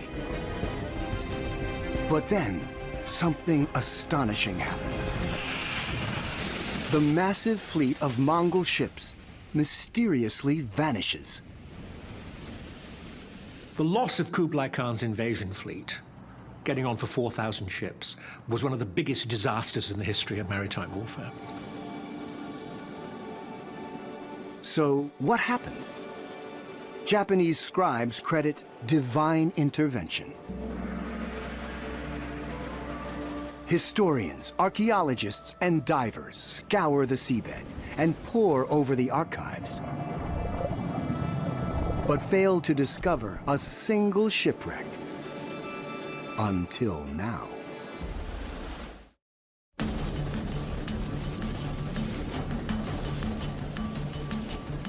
Fascinated with the legend of Kublai Khan's fleet, maritime archaeologist Kenzo Hayashida has spent years searching for it. I have committed myself to the survey since 1988. So, for more than 30 years. Kenzo is inspired by an ancient Japanese record of the invasion.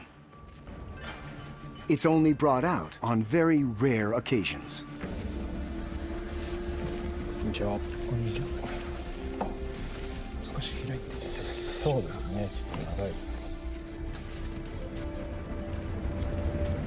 The scroll clearly shows hand-to-hand combat, and even the missing ships. But it makes no mention of divine intervention, plunging the fleet to the seafloor. But under the waters of Imari Bay, there are some clues. A Mongol helmet, buckles, even an ancient comb, and then this. A bronze seal inscribed with a date, 1277. Struck just 4 years before the Mongol invasion. And it carries the mark of a soldier, a very important soldier. It was an official seal of a company commander in the Mongolian army, and the discovery became important evidence. It's the strongest proof yet of the Mongol invasion fleet. In terms of a smoking gun in archaeology. Doesn't get much better than that. Inspired by the find, Kenzo takes to the water. Layers of thick mud make searching here very difficult. But when he starts dredging the seafloor itself, he makes his first breakthrough.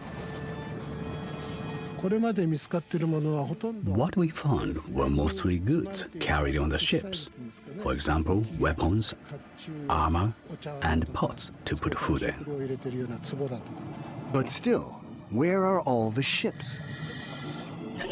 Kenzo and his team need to find a way to peer even deeper into the mud. And for that, they turn to technology. The multi-beam sonar creates the very accurate seabed topography map. Types of the sediment and the layer of the sediment and density of the sediment. And if the density is high, then there's something in there. Based on this data, draining the coast of southern Japan slowly reveals something spectacular. First, some fragments of broken timbers. But then, blowing away centuries of silt exposes the original seabed of 1281. And there, resting on top of it, visible for the first time in 700 years, the extraordinary tangled remains of Kublai Khan's lost invasion fleet. Once you drain all the seabed sediments, you will find the structure of the bulkheads and keels and planks. And the drained seabed reveals something else. And there, much like you would see from a crash site of an aircraft, you see fragments of ships lying everywhere. Among the debris, weapons, pots, even the bones of Mongol warriors. It's as if you took hundreds of ships and put them through a blender.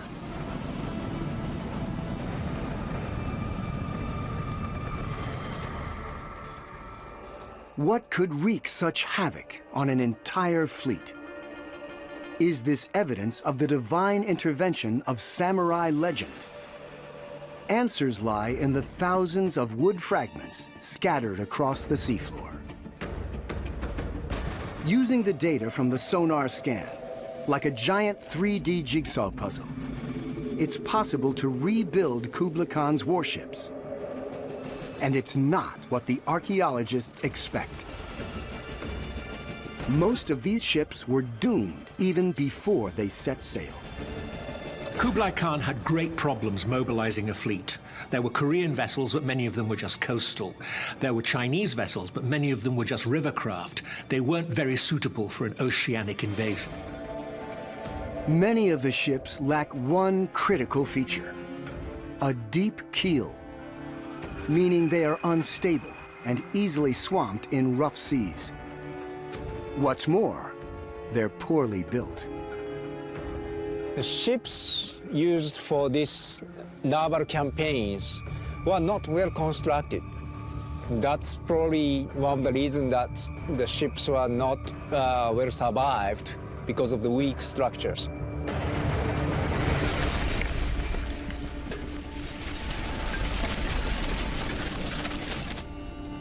But shoddy construction doesn't account for the extent of the devastation. A clue to what happened lies 700 miles away in Tokyo. This is Japan's meteorological agency. Its records only go back to the 1950s. But in that time, a clear weather pattern has emerged. Japan is in the Northwest Pacific area, where typhoons develop most frequently in the world. Each year, at least a dozen typhoons bear down on the Japanese coast. One thing about the Mongol fleet is clear. It arrives in late summer of 1281, in time for typhoon season, where wind speeds can reach 190 miles per hour, generating deadly waves 40 feet tall. A wind the Japanese call kamikaze. Kami, for God, kaze, for wind, creates a powerful legend Of the divine wind that saved Japan, or the kamikaze. Japan will evoke the divine wind again on the brink of defeat in World War II. It doesn't stop U.S. forces then. But 700 years earlier, the original kamikaze smashes Kublai Khan's poorly built fleet to pieces. Most of the damage would be due to the typhoon. The greatest army of the age, powerless in the face of nature's fury.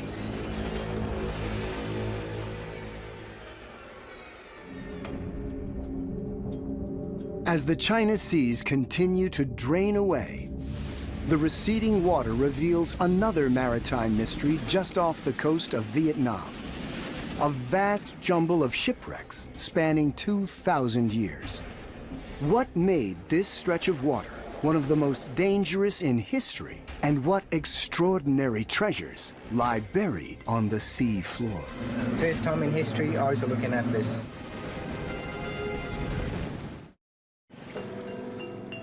The Cham Islands off Vietnam, part of a region known as the coast that sank 1,000 ships. Not the ships of fierce invaders, but ambitious traders. Clues to centuries of bustling commerce are still found on the seafloor here.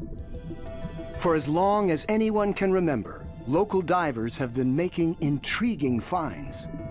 Porcelain and ceramics, hundreds of years old. According to archaeologists, the object is considered antique. It belongs to around the 14th or 15th century.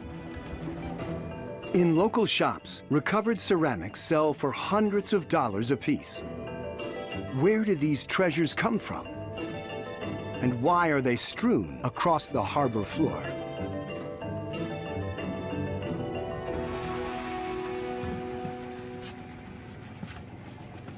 A research team is scanning the harbor with the latest sonar technology. You go to a beautiful place like the Mediterranean, you've got 40 meters visibility. Here, we can be down to half a meter. So this time, the government has allowed us to bring remote sensing equipment, and we're using side-scan sonar. First time in history, eyes are looking at this. Just minutes into the search, grainy images of what could be wreck sites appear on the screen. Guys, come have a look at this. This is really interesting. The team dives for a closer look. And in the gloom, a field of broken ceramics slowly emerges.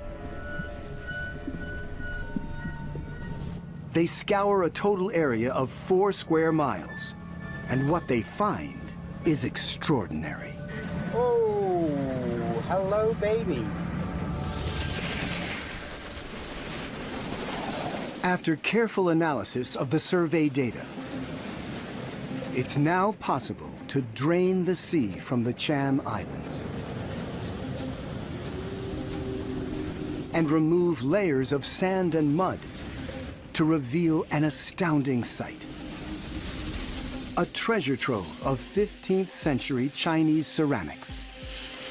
Cups, bowls, plates, still stacked in neat rows after 600 years. Scattered all around are more wrecks, as many as 30. We're talking 2,000 odd years at least of wrecks that we'll actually have under the surface here. Why so many wrecks? And why so many loads of porcelain?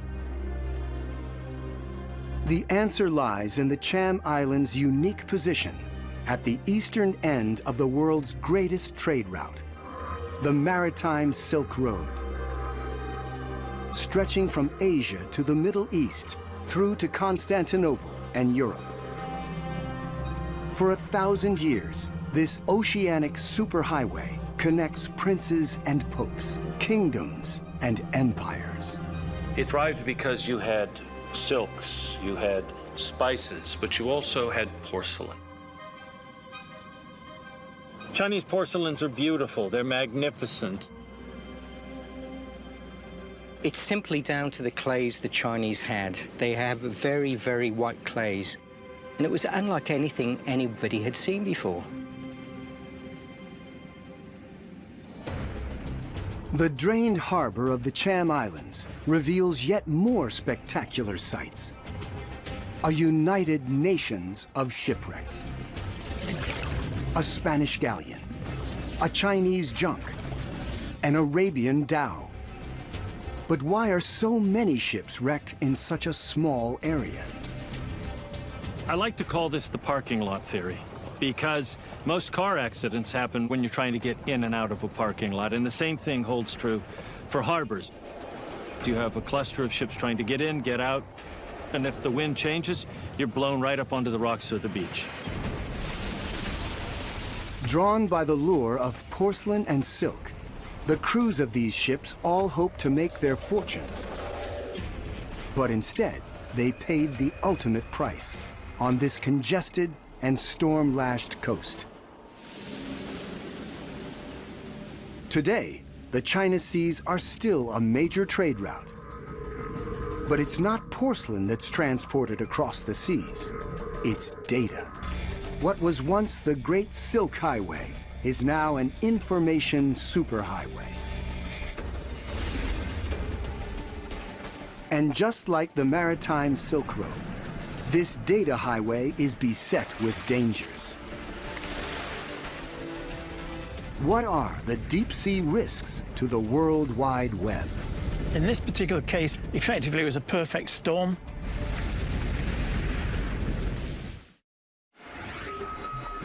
Our love of the internet knows no bounds, with demand for data doubling every 2 years. And the biggest gigabyte gluttons? Social media and video. Lots of video. Currently, there are 4 million views of YouTube videos per minute. That is an enormous amount of data that's being consumed. Add to that the trillions of dollars in electronic funds that shuttle between corporations and banks, and it amounts to an astonishing 3.4 petabits of data that we gobble up every 60 seconds. And for those who don't know what a petabit is, 10 to the 15 zeros. All that data has to be stored somewhere, which we call the cloud. But data doesn't travel up into the sky. It's actually transported deep below the sea. Draining all the oceans reveals the million-mile network that connects the World Wide Web, where data shoots across the seafloor at the speed of light inside vast arteries of cables. We talk about the cloud. The reality is 98% of the internet runs over fiber optic cable under the ocean. One of the busiest and most important stretches of the internet is here, under the China Seas, in the Luzon Strait between Taiwan and the Philippines. And like all undersea cables, this data superhighway is vulnerable to attack. From the ocean's most fearsome predator, biting onto cables, to entanglements with even bigger creatures. This footage shows what happens when a humpback whale becomes wrapped in a loose data cable off the coast of Norway.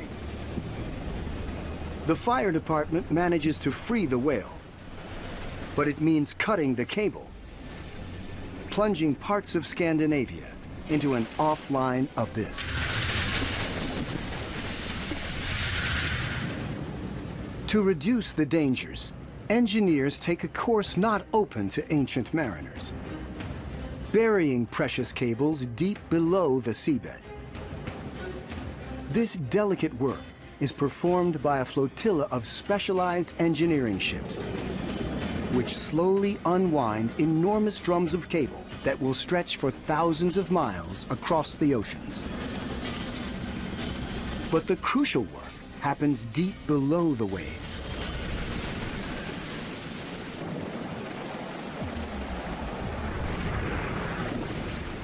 Draining the water from above the ocean bed exposes the giant machines that build the World Wide Web.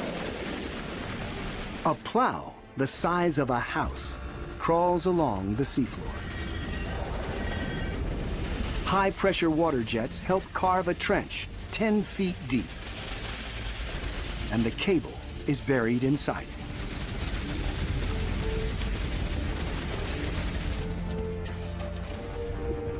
In the deepest parts of the ocean, far beyond the reach of anchors or even whales, the engineers lay cables directly on the seabed. Draining the deepest canyon of the Luzon Strait reveals the main data artery that connects Asia and the West. 19 cables that shuttle trillions of gigabytes of data between businesses, governments, universities, and stock markets.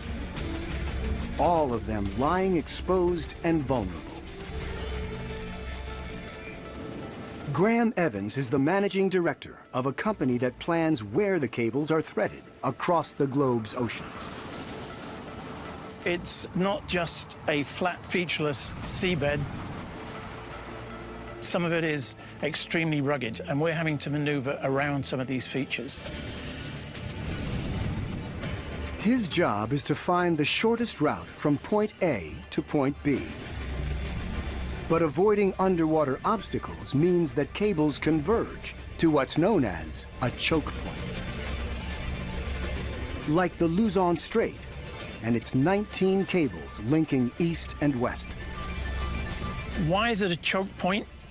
There are no alternative routes when you're trying to go from Asia to the United States or Asia to Japan. On December 26, 2006, the choke point becomes choked.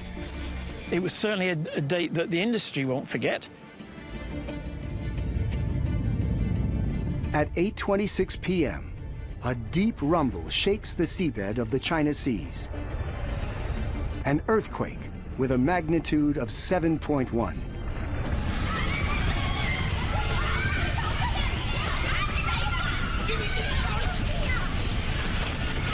In Taiwan, buildings collapse. 2 people are killed and dozens injured. But that's not the end of the devastation. In the deep canyon of the Luzon Strait, there's a second stage to the quake. A massive underwater landslide. In this particular case, effectively it was a perfect storm. There had been this huge buildup of sediment at the head of this canyon, and it didn't need much to trigger it. Directly in its path, the data cables on the canyon floor. So if you were on the floor of the canyon, what you would see is this billowing mass of black mud.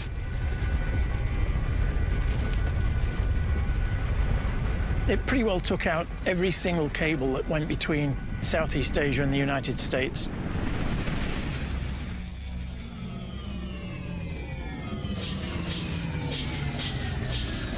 The internet shuts down. And within minutes, millions feel the pain in their wallets. No submarine cables, no cash. ATMs stop working. Stock trading halts. Billions of dollars of transactions freeze. Corporations and banks are paralyzed on both sides of the Pacific. In this particular case, there was never so many simultaneous cable breaks that had such a devastating impact on the world's ability to use the internet. After some frantic work, data is rerouted via other networks, eventually stemming the chaos. But it takes 3 months to fully repair all the broken lines. This cable crew and others like them will be busy for decades to come as the demand for data continues to surge, driven by the booming economies of Asia.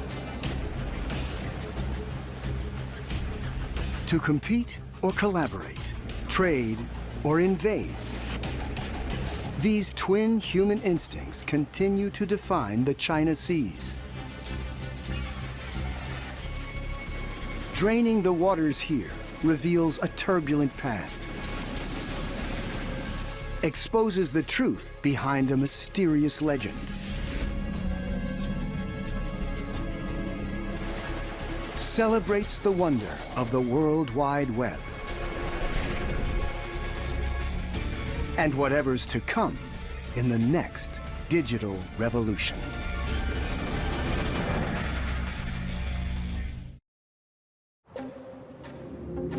The Pacific Ocean, a tropical paradise that in 1941 turns into a vision of hell. This was the largest scale maritime war in history. Many of this conflict's most shocking and inspiring stories remain untold. Because for decades, its iconic shipwrecks have been lost under some of the deepest waters on the planet. Imagine if we could empty the oceans, letting the water drain away to reveal the secrets of the seafloor. Now we can, using accurate data and astonishing technology, to bring light once again to a lost world.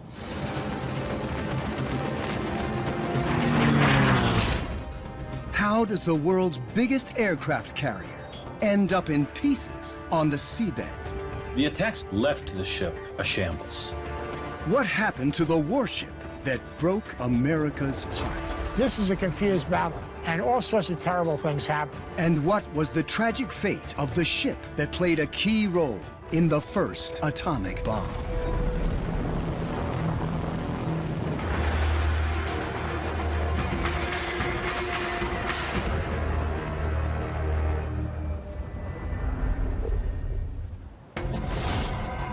The Pacific Ocean.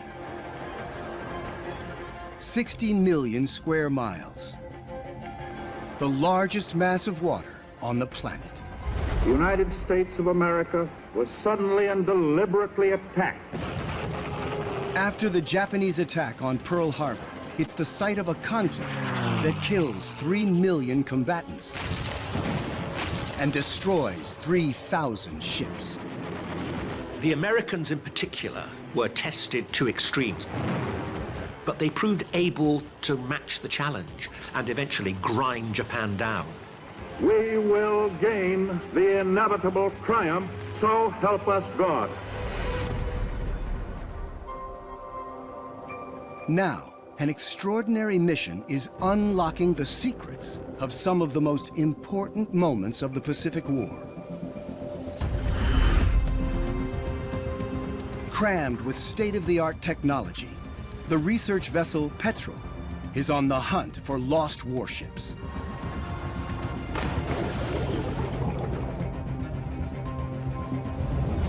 Part of a project funded by Microsoft co-founder, the late Paul G. Allen, in honor of his own father's service in World War II. Veteran Marine explorer Rob Kraft and his crew of wreck hunters aim to discover and document the last resting places of the warriors of the past.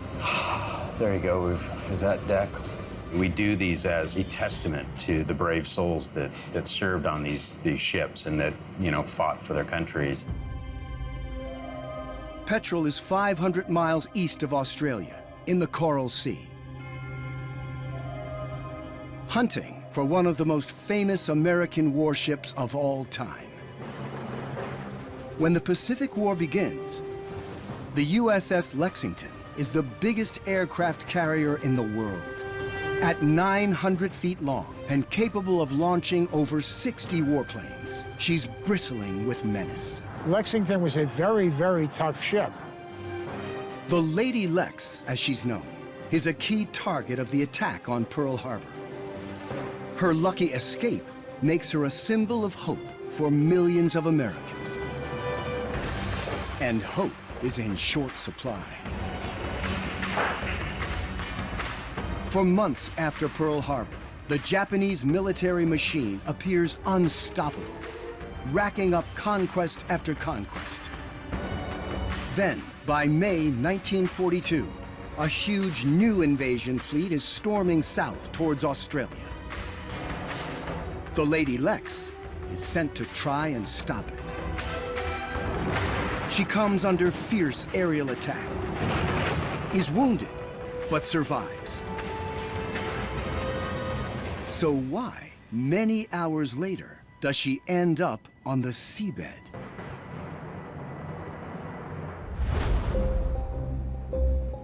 On the Petrel, the team studies the battle,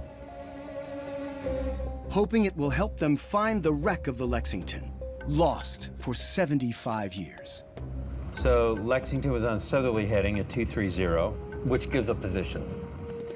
Paul Mayer is the Petrel's onboard historical researcher. He's studying U.S. Navy reports and logbooks from the 1940s, trying to shed light on a possible location for the Lady Lex. Does it say that Lexington sunk here? Yes. It says Lexington disappeared from sight 10 miles away from us, right? You know, you do the research, and then you come out here and you start looking for it, and that's kind of the final piece of the puzzle. There you go. X marks the spot. Right there. They search many miles of seabed using an autonomous underwater vehicle, or AUV, a robot submarine worth $5 million.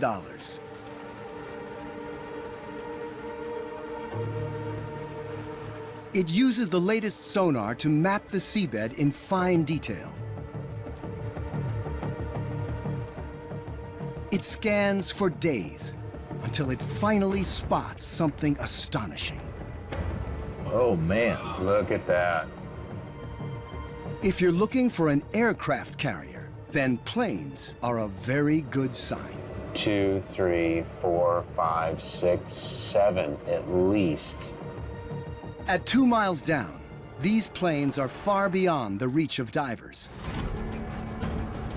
The team must deploy another high-tech tool, a remotely operated vehicle, or ROV. At 3 tons, it weighs more than a small truck. Its super-strong titanium shell can handle pressure that will be 500 times greater than on the surface. Tethered to the Petrel, its cameras send back live images from a long-hidden world. What do you got? Something coming in the gate.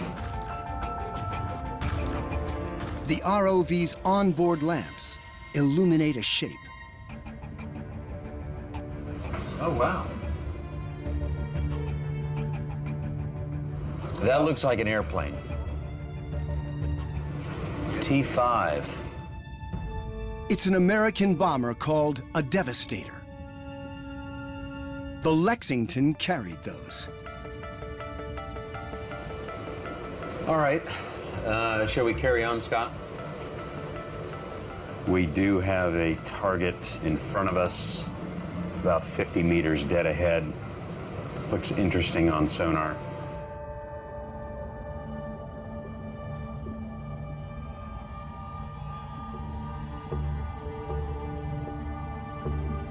Where are we? Is that the... Those are hangars for life jackets? Trying to work out what we're looking at here. Basically, we're looking through a tunnel, and so we're just looking at a very small portion of it, trying to orientate ourselves to where it is. Oops, go back a little bit. Right on the corner of that little nest, was there something written there? What's that? Right there, Lexington, right there. L-E-X, oh yeah, that's it. If there was ever any question. The Petrel's crew are the first people to lay eyes on the Lexington since the day she settled on the floor of the Pacific.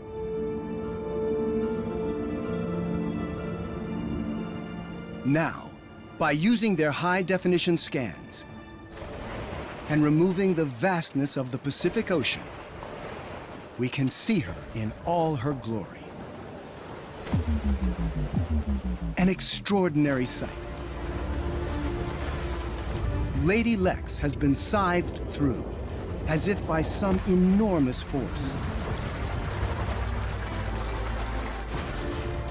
She lies amid a vast field of scattered debris. And her mighty frame is broken into 3 colossal sections, each hundreds of feet apart. On her flight deck, evidence of appalling violence. Where once planes landed and took off, there's now a gaping hole. What could have caused such massive destruction?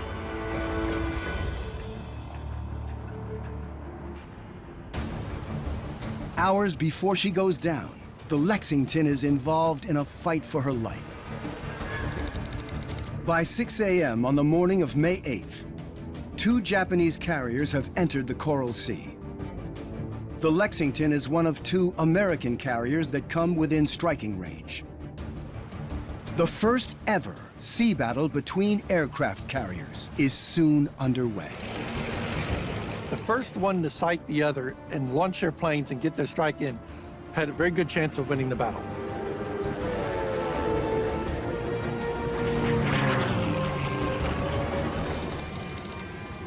By 11 a.m., Lexington is under attack. Once the Japanese planes were sighted, it becomes almost continual action and gunfire.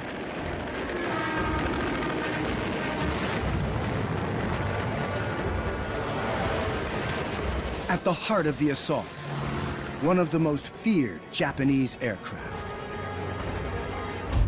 In May 1942, the Aichi is the fastest dive bomber in the Pacific War. Its speed of more than 260 miles an hour helps the Aichi sink more Allied ships than any other plane in World War II. It carries 2 small bombs under its wings and a devastating 500-pounder under its fuselage. The Lexington's gunners managed to shoot down 4 bombers. But just 10 minutes into the battle, disaster. An Aichi soars above the flight deck and drops its 500-pound ship killer. The flight deck is not armored. The flight deck is thin steel, so bombs do go through it. The bomb crashes through the deck just behind a gun turret and plummets deep into the ship's interior, where it explodes. The attacks on Lexington left the ship a shambles. She may be in shambles, but somehow she survives. In fact, her wreck is almost 100 miles away from the site of the battle. So, if the bomb didn't sink the Lexington, who or what did?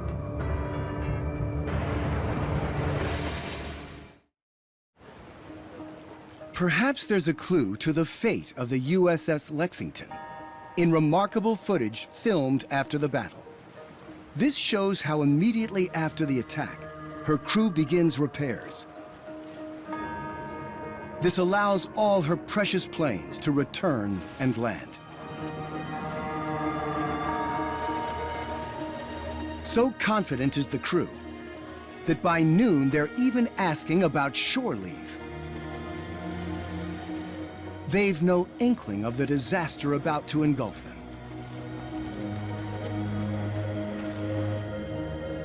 Can the drained wreck site tell us what happened next? On the seabed, the Lady Lex still wears the scars of the battle she survived. One of the 3 massive sections, the bow, bears the punch hole of the dive bomb. But her other 2 sections were clearly thrown far apart by a force many times greater than a bomb. And that dive bomb hole is completely dwarfed by the cavernous space that's been gouged out of her flight deck. It all looks like Lady Lex has been ripped open from the inside. What could have done that? See, that looks like a fracture in the ship. Yeah. Oh, yeah.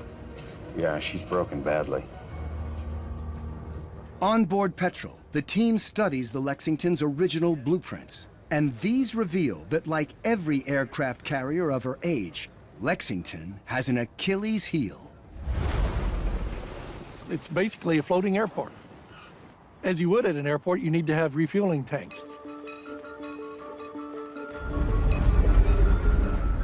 To fuel herself and her many planes, the Lady Lex is carrying 140,000 gallons of gasoline, running along a network of fuel lines. When she's hit, these are ruptured. Gas vapor began to leak very slowly through the ventilation systems and through the doors. It was a time bomb waiting to go off.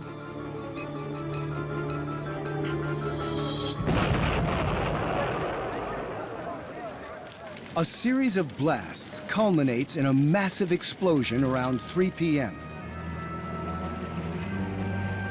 Lexington can't take much more. Almost 3,000 crew rush to escape the inferno and are rescued by nearby ships. But even now, the Lady Lex is not quite ready to die. At the wreck site, there's one final discovery. What the hell is that?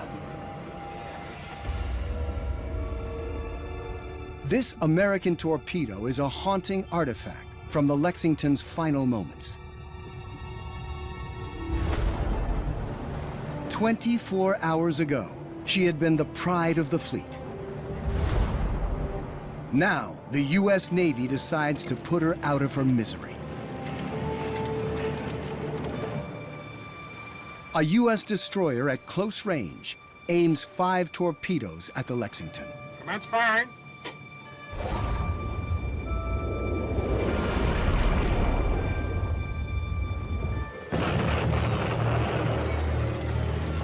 She slips under the water. Partly filled with gas and packed with munitions, she erupts in a cataclysmic explosion.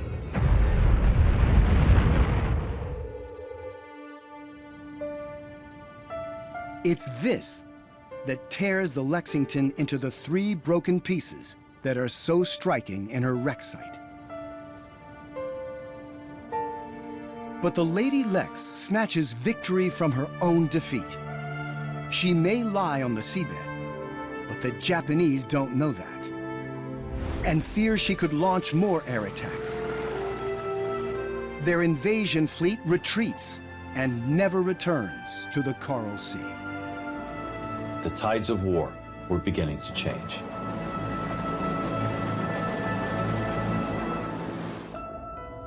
The Petrel has moved 600 miles north, hunting another massive wreck from another critical moment of the Pacific War.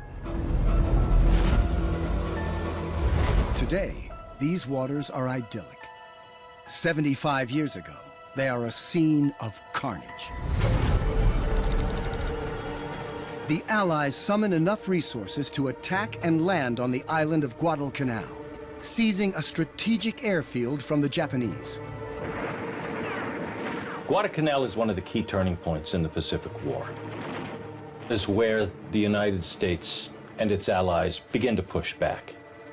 For 3 months, battle rages on land and in the waters around the island as the Japanese try to take back the airfield.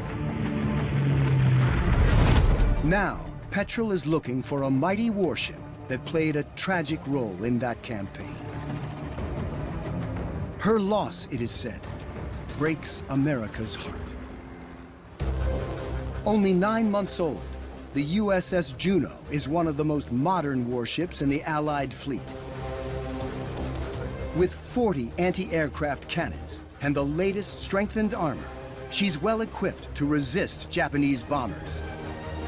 She's also loaded with new technology, including radar. Among her crew of 697 are the most famous sailors in the United States Navy, the Sullivans. All 5 resolved to join the Navy after Pearl Harbor. And not only that, they insisted on serving on the same ship. The Sullivan brothers become household names. Yet just months after they volunteer, they're gone. All the descriptions of the Juno explosion talk about its volcanic power. When the smoke cleared away, there was nothing to be seen of Juno. The Juno disappears in an astonishing 30 seconds. What could make a ship blow up that catastrophically? So we've got deck logs and war diaries from the other vessels, but the USS Sterling. Rob and Paul want to find the location of the Juno, one of the last great mysteries of World War II. We have 3 positions reported for Juno, but all 3 positions are within about a mile, 1.3, 1.4 miles, so it's a very concentrated area. After many weeks of searching, the crew finally has a target that looks promising. The problem is it is very deep, and the north side is very treacherous. The area they're searching lies among steep ravines on the seabed. Some are over twice the depth of the Grand Canyon.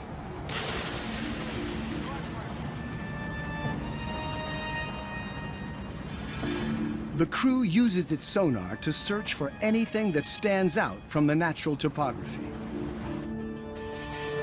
All of that looks pretty natural. Except for that. You got a massive debris field right here. Spans probably 1 kilometer. Prep the ROV.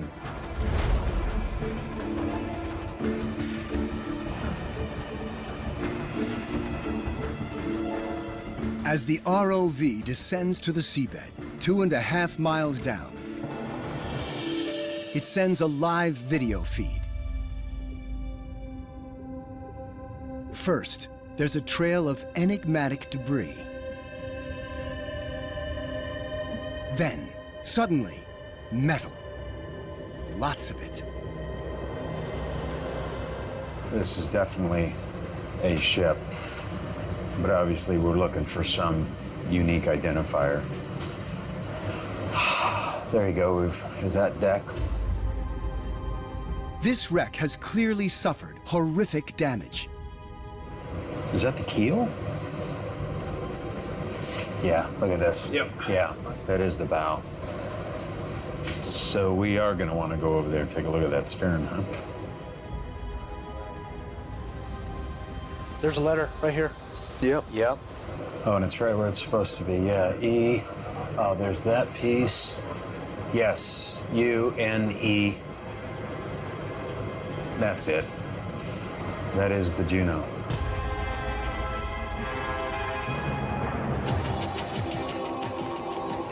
But what has happened to her? Using the Petrel scans, it's now possible to see the Juno as never before. She's been ripped apart. Each piece is catastrophically mangled. And there's a mystery. How did the two opposite ends of the ship, the bow and the stern, end up crumpled on top of each other? While her midsection is 2,000 feet away. What could explain a wreck so strange?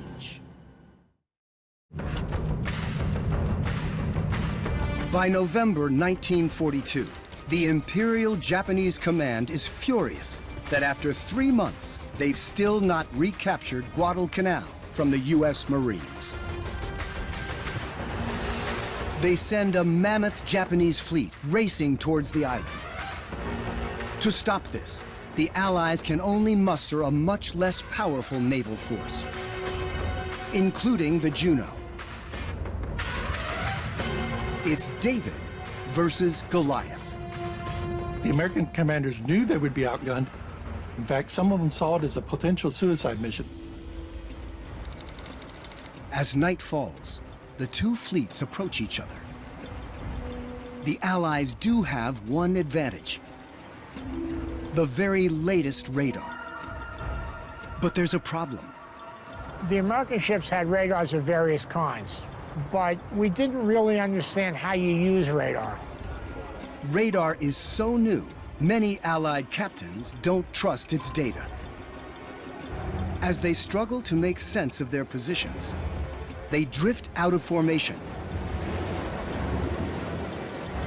and right into the gun sights of their approaching enemy. The Japanese captains can't believe their luck. Ships were crossing in each other's wakes. They were practically colliding, and gun flashes in the night illuminated a vessel right next to you, and then away. The Japanese target the 13 warships in the Allied fleet with one of their most devastating weapons. The Type 93 is the most powerful torpedo of World War II. It's a very fast torpedo, and it has an enormous warhead. With its 1,000-pound warhead, the mega torpedo helps wreck 6 Allied ships. One strikes the Juno amidships. But from the maelstrom of destruction all around her, the Juno manages to slip away. Her strong modern keel is barely cracked, enabling her to escape. Daylight finds Juno limping away after the night fight, hoping to join the other survivors. The Juno does eventually find the other Allied ships, and her captain signals she's in decent shape. But seconds later, she explodes.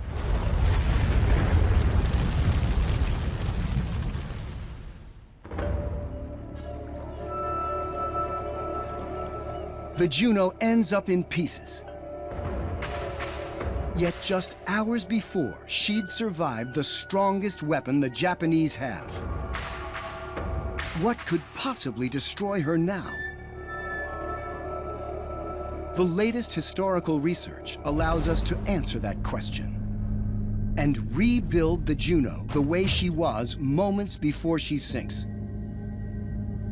She looks undamaged, apart from the telltale wound left by the Japanese megatorpedo.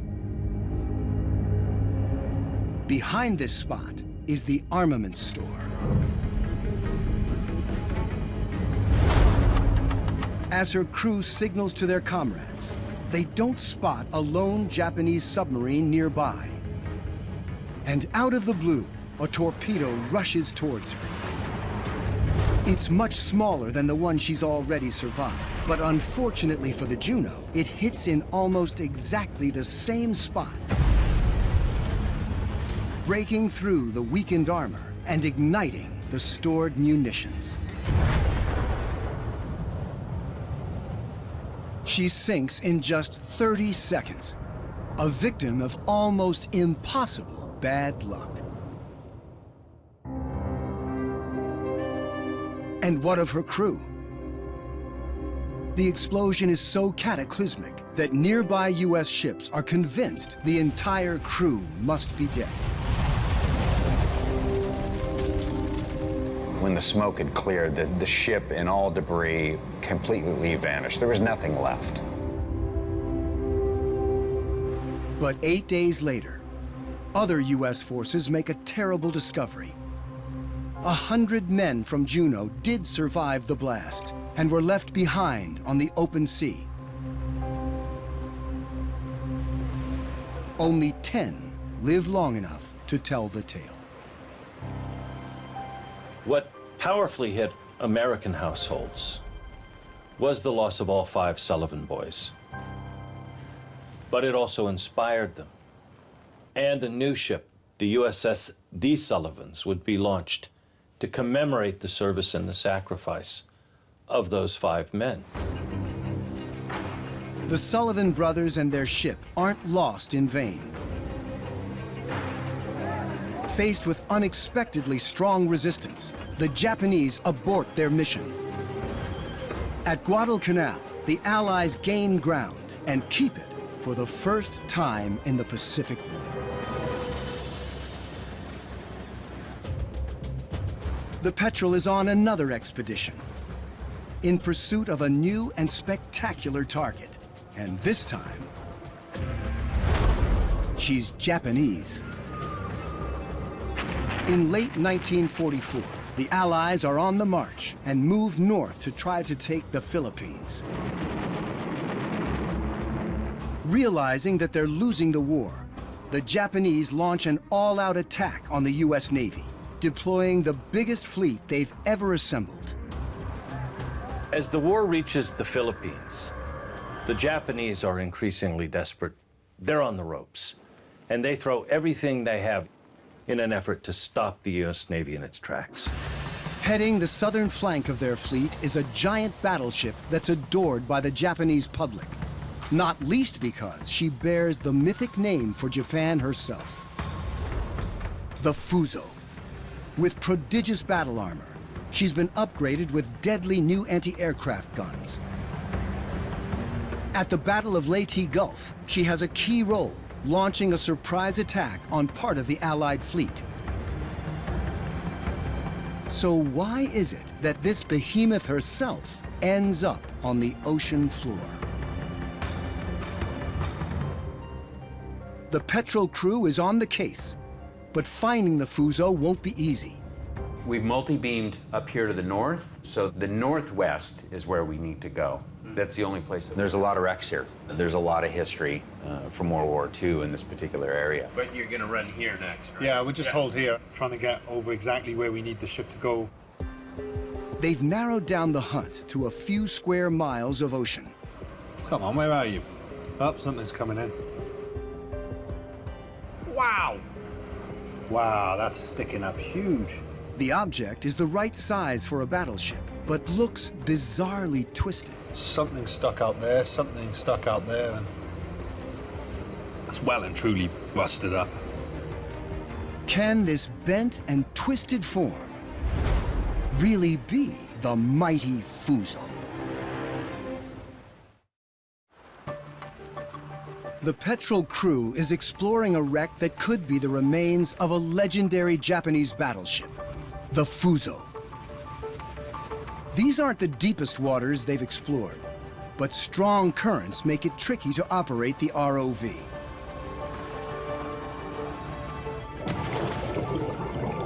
She is bouncing around a lot now.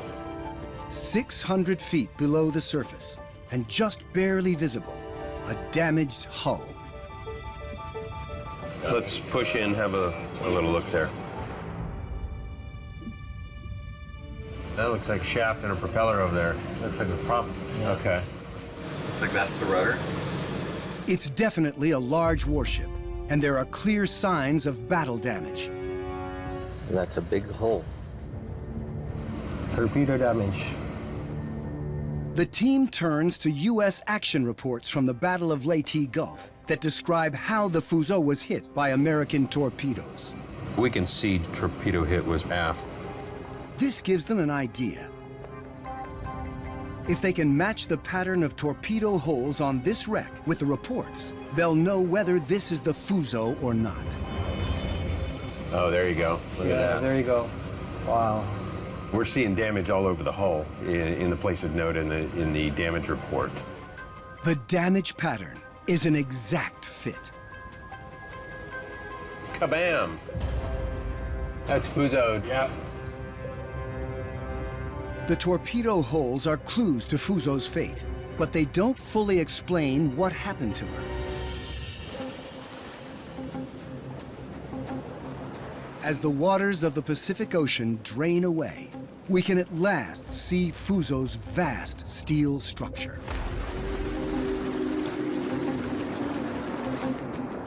"600 feet long, it's resting upside down, half sunk in mud, like a gargantuan beached whale. The bow bent back like an opened sardine can. Then, 150 feet from the wreck, a second complex structure, studded with glinting glass.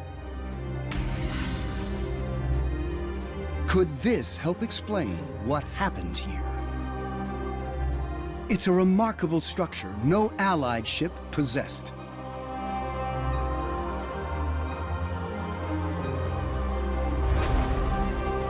The distinctive feature of the Japanese battleships was the tall tower masts, which they call pagodas, which were essentially a series of platforms to provide the highest possible level for observation to sight enemy vessels on the horizon. The Fuso's pagoda was the biggest warship observation tower ever built. An astonishing 144 feet high, it towered over the ship, packed with some of the most sophisticated optical equipment in the world, from telescopes and binoculars to rangefinders and searchlights. At the height of a battle, sailors and technicians would work as one, computing distances and spotting enemy ships and planes. It's ingenious, but the Americans have gone one better. Since the Battle of Guadalcanal, they've perfected radar. By the late war, the United States not only had learned how to use radar, it learned to use radar well.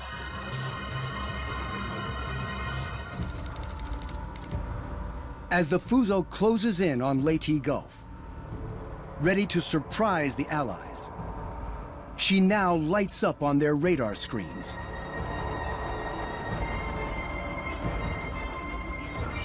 And the Allies prepare their own surprise.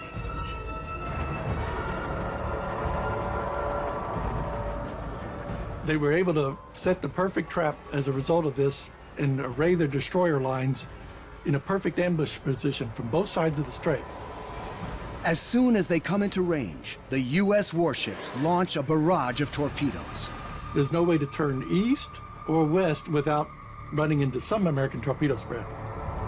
2 torpedoes slam into the Fuso. She immediately starts to capsize, her top-heavy pagoda shearing off. In the shallow water, her bow crashes into the rocky seabed. It's this collision that wrenches her back into the bent sardine can shape of the wreck.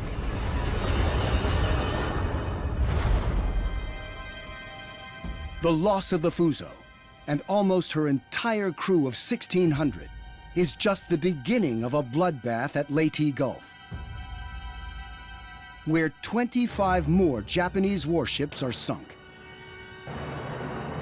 Japan will never again dare confront the Allies in a large-scale sea battle.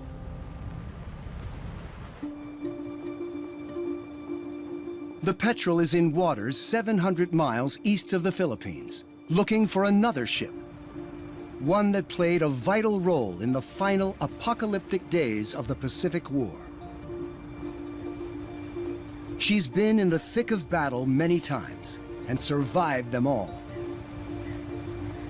USS Indianapolis.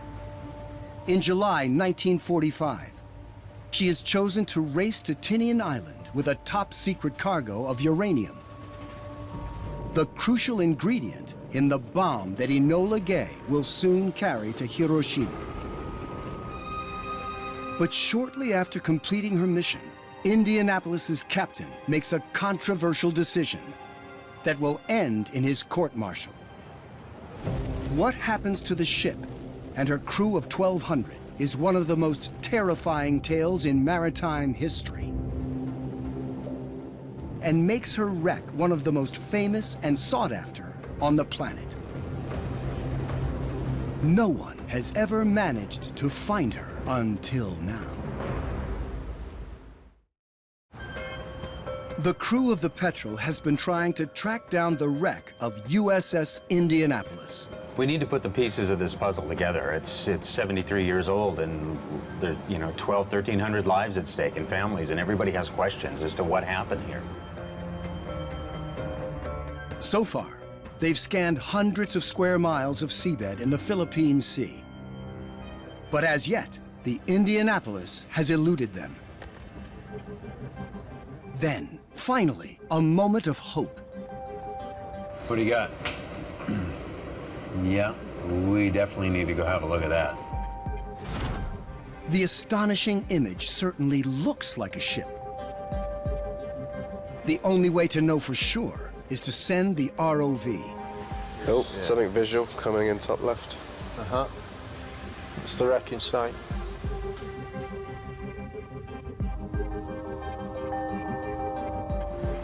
There you go. That's good. It's definitely a warship. The ROV cameras explore the deck and the hull, looking for something that might identify her. Look at that edge. I mean, that is just ripped, torn. Then, on the bow, the crew spots a clue. So what does that say right there? 3-5. There it is. Every U.S. naval vessel has its own unique ID number, and the team knows very well what number 35 means. Yeah, we've got it. The Indy.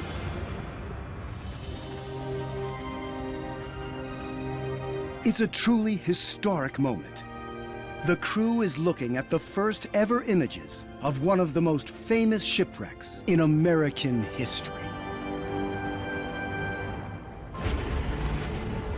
As the boundless waters of the Pacific are rolled back, they reveal the long-lost wreck of the Indianapolis. On her starboard side, the unmistakably violent signature of a torpedo strike. And where her bow should be, there's nothing but a ghastly, empty space. We know from contemporary accounts the bow was sheared off by a second torpedo strike. But remarkable as it seems, this doesn't explain why she sinks. Throughout the Pacific War, multiple times American cruisers had lost their bow and or received up to 2 torpedo hits without sinking.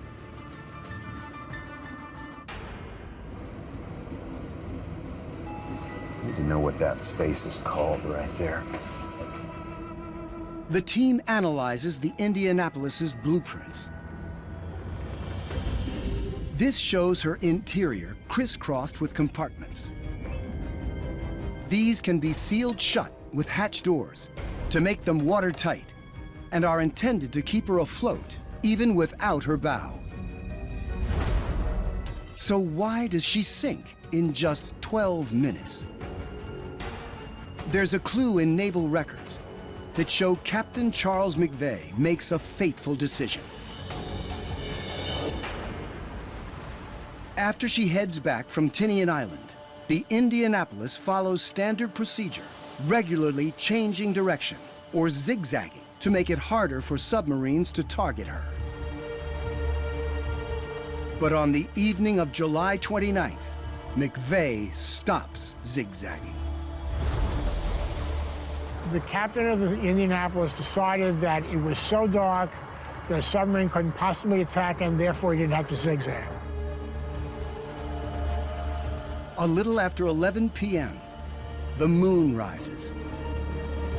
It's now light enough for a nearby Japanese submarine to spot the giant warship. And at 5 minutes after midnight, it gets ready to fire its torpedoes. So why don't her watertight compartments save the Indianapolis? The answer is revealed in her drained wreck. All along what's left of her once sleek 500-foot length, her portholes and hatch doors lie open. This strikes historians as unusual. In the middle of a sea fight, everything's battened down. Portholes are closed, hatches are shut. The day before her sinking, portholes were indeed closed and compartments sealed. But as the tropical temperature rockets to above 100 degrees, the captain decides to open the portholes and the hatch doors to ventilate the ship. Now, without zigzag and lying open to the elements, the Indianapolis is a sitting duck. And the lurking Japanese submarine takes full advantage, slamming 2 torpedoes into the Indianapolis.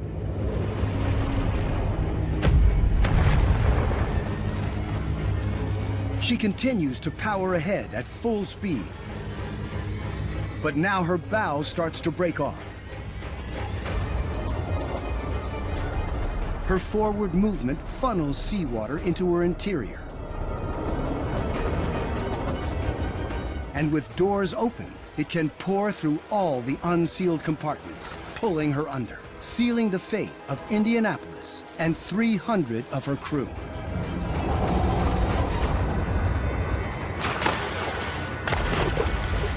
But for the 900 men who make it into the water, the horror has just begun.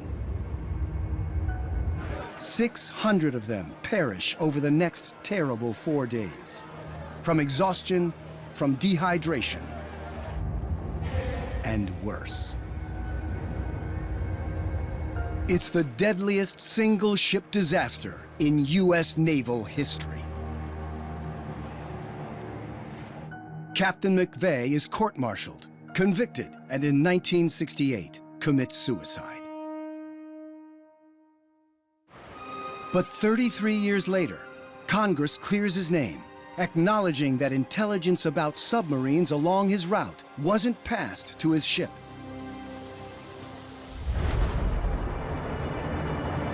By locating the final resting place of the Indianapolis, the crew of the Petrel has done something remarkable.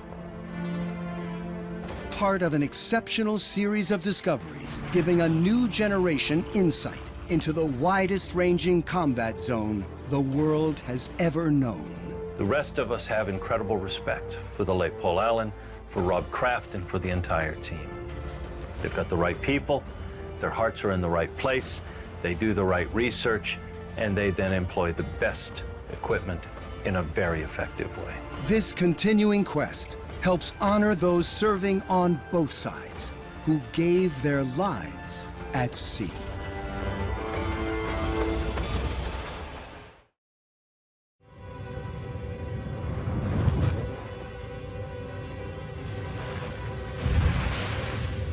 The force from which the sun draws its power has been loosed,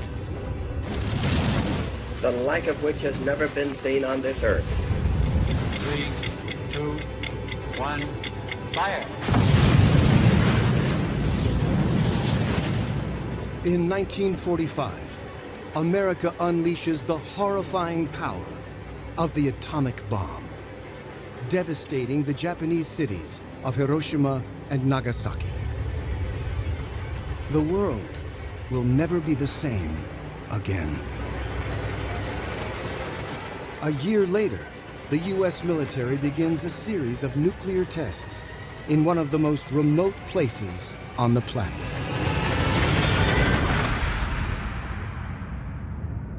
Nearly 5,000 miles from the west coast of America, in the middle of the Pacific Ocean, Bikini Atoll.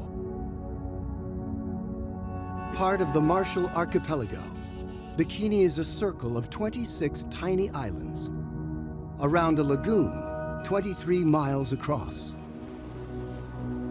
fringed with coral reefs that cling to the rim of an ancient volcanic crater. Today, Bikini Atoll is one of the most beautiful places in the world. It's peaceful, it's tropical, it's quiet. But here's also the location of some of the most violent actions that ever took place.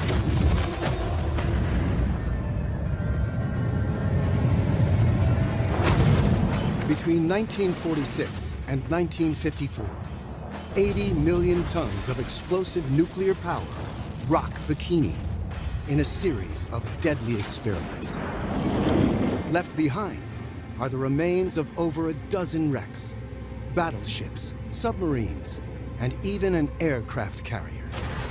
Ghost ships that bear the scars and hide the secrets of the world's most terrifying weapons.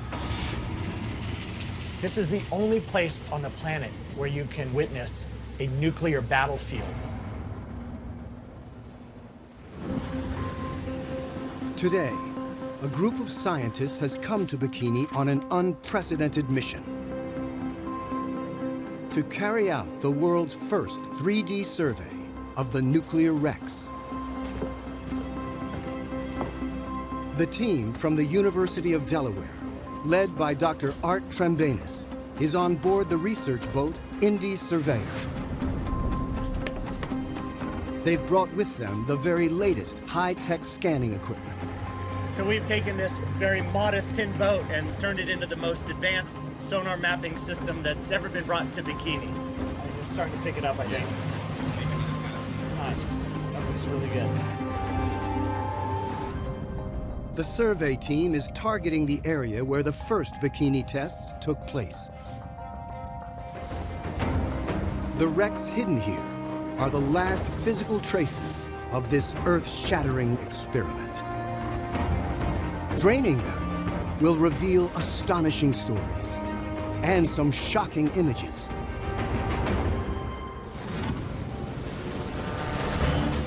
The tests have a code name. Operation Crossroads was designed to try to figure out the nature of war in the atomic age. They brought together 42,000 men, a fleet of over 240 ships, 95 of which were going to be used as targets. They viewed the entire fleet out there as simply being fish in an atomic barrel. The first test of Operation Crossroads on July 1st, 1946, is codenamed Able. The Able test was a test of an air detonation of an atomic bomb. And these were fission bombs like the ones, identical to the ones used and dropped in Hiroshima and Nagasaki. Those were done in secret and part of the wartime effort. This was being done in the open as part of a planned and carefully coordinated scientific study.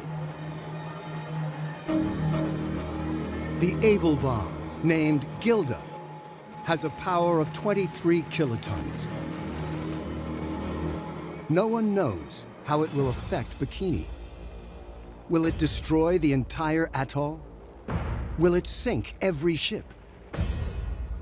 Will it make navies of the future completely redundant? Engineers fit the ships with special instruments to record blast pressures, radioactivity levels, and especially the extreme temperatures. Engineers make a trial run with the instruments to record the terrific heat spawned by the blast. The bomb's target, a bullseye right at the center of the guinea pig fleet, is the U.S. battleship Nevada. Painted an unmissable bright orange, she's built of solid steel with a melting point of 2,642 degrees Fahrenheit. But the Able explosion should be almost 5 times hotter than that. Hotter than the surface of the sun. But things don't go to plan.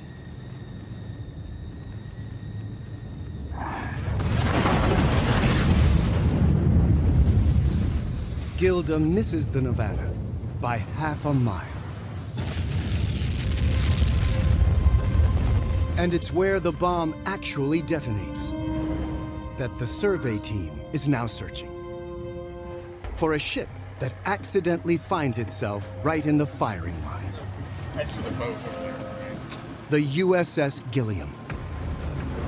She's an attack transport ship, a survivor of a torpedo strike and the Okinawa landings.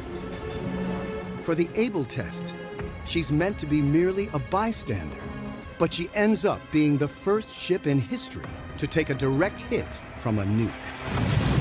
Find her, and they'll learn exactly what happens to a ship when struck by an atomic bomb. As the team searches for the Gilliam, they crisscross the lagoon in their high-tech tender, scanning every inch of the seabed 60 yards below.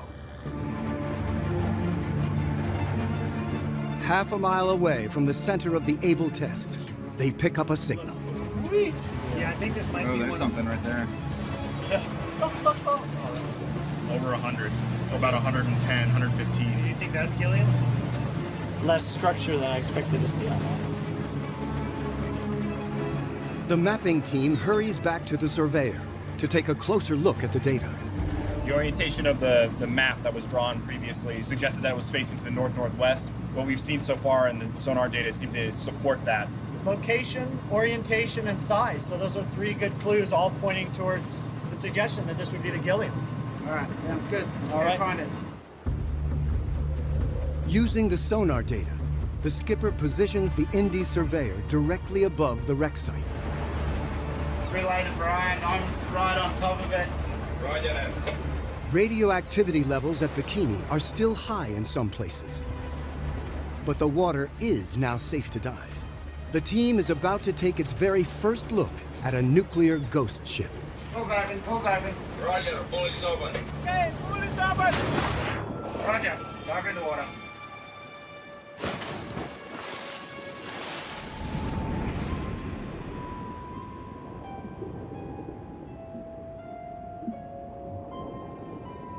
The wreck lies 150 feet down, with visibility limited.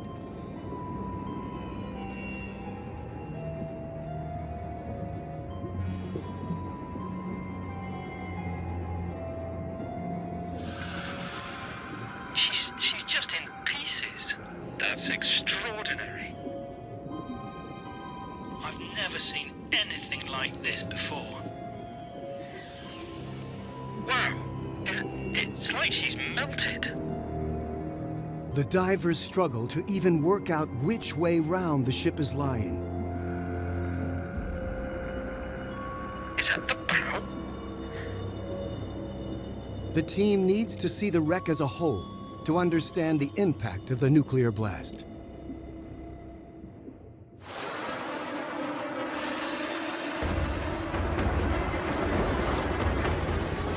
Using precise 3D data from the survey, we can now drain the waters of Bikini Atoll to reveal the grotesque and shocking remains of the USS Gilliam. A whole ship has been flattened. Where once she measured 70 feet from the top of her masts, she's now been squashed to a third of that height. One mast is missing, and the other lies smashed on the seabed. The steel gunnels droop over the ship's sides, and the hull has melted in folds like loose sailcloth.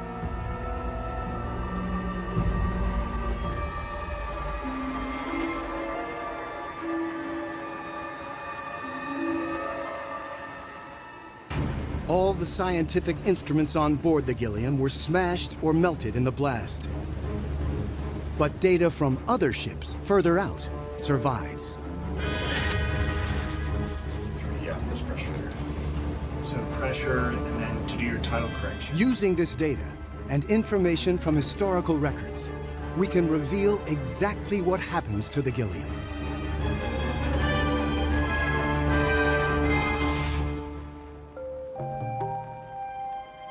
Before the Able test, Bikini Atoll is home to 167 people, most living on the main island. But their lives are about to change forever.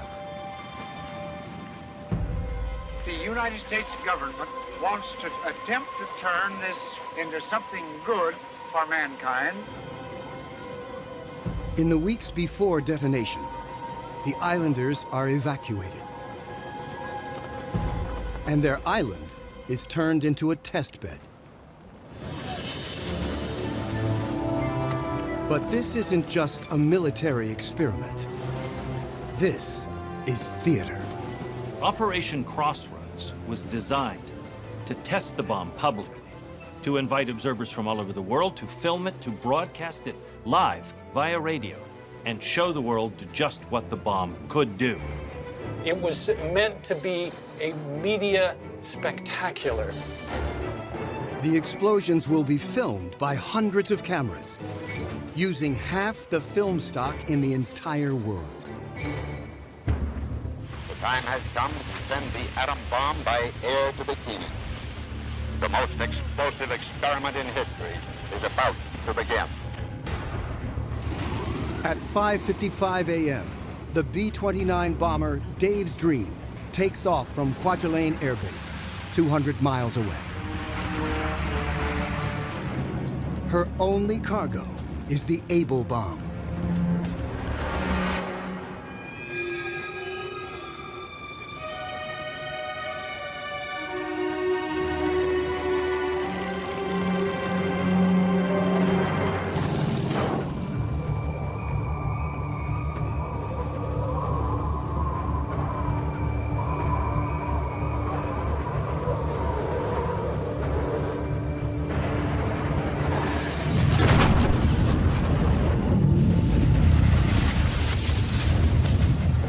Exploded about 500 feet above Gilliam and basically flash melted it. In less than a second, the fireball strikes, and the Gilliam grows hotter than the surface of the sun. The steel sides of the ship start to melt. Blast pressure from above crushes the ship down, causing it to lose buoyancy and start sinking. The white-hot steel is then quenched by the water as it solidifies into its final misshapen form.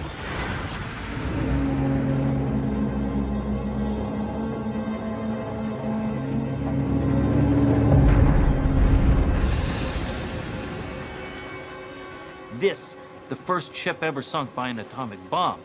It's surrealistic, it's stunning, and it really does give you a powerful sense of what the power of that weapon was.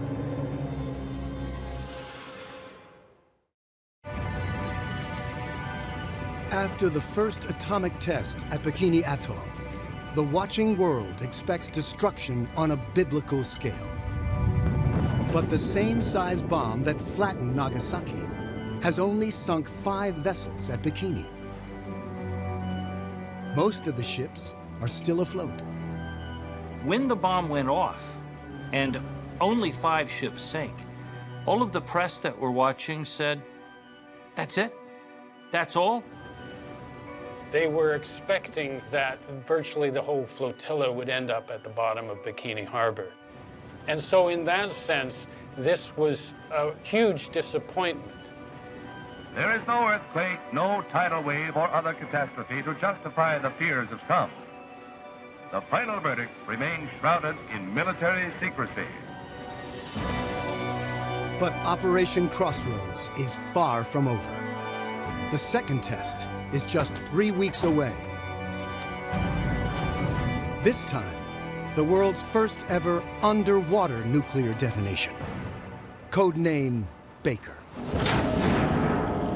The Baker test was designed to see what a bomb would do if it had gone off in a harbor. What would it do to a fleet at anchor if, instead of being dropped, the bomb had been detonated, say, by a submarine? It was designed to see whether an underwater explosion would crush the hulls of these ships and send them plummeting to the bottom of the atoll. Might the explosion even blast a massive hole in the seafloor itself? The U.S. Navy tries to allay widespread public fears. The bomb will not start a chain reaction in the water, converting it all to gas and letting all the ships on all the oceans drop down to the bottom. It will not blow out the bottom of the sea and let all the water run down the hole. It will not destroy gravity. I am not an atomic playboy. Baker will be detonated close to where the Able bomb was dropped. To help them understand the effects of an underwater nuke, the University of Delaware scientists continue their scan. We have the technology out here now to really finish what Operation Crossroads started.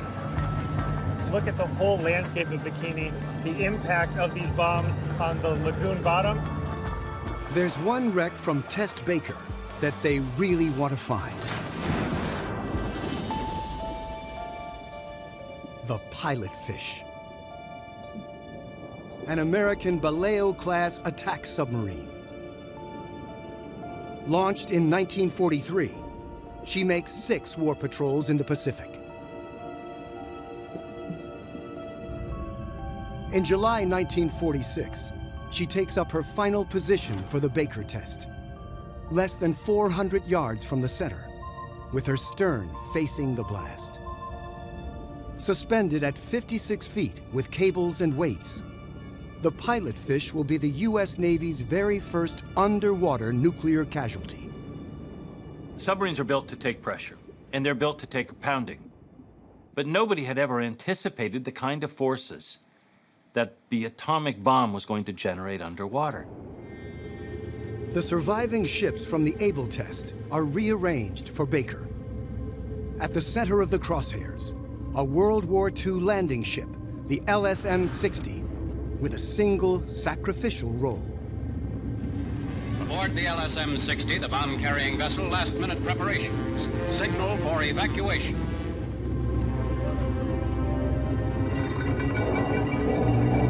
Suspended 90 feet below the moored landing ship is a watertight steel chamber.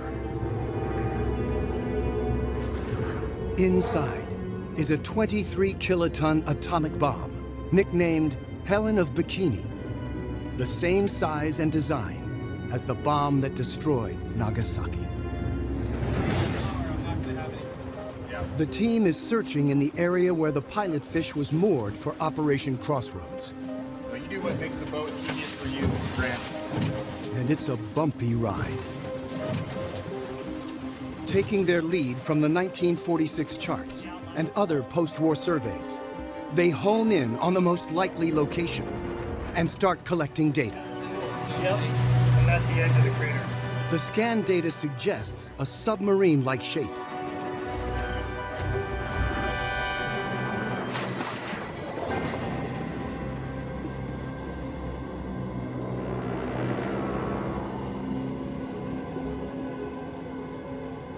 This is incredible.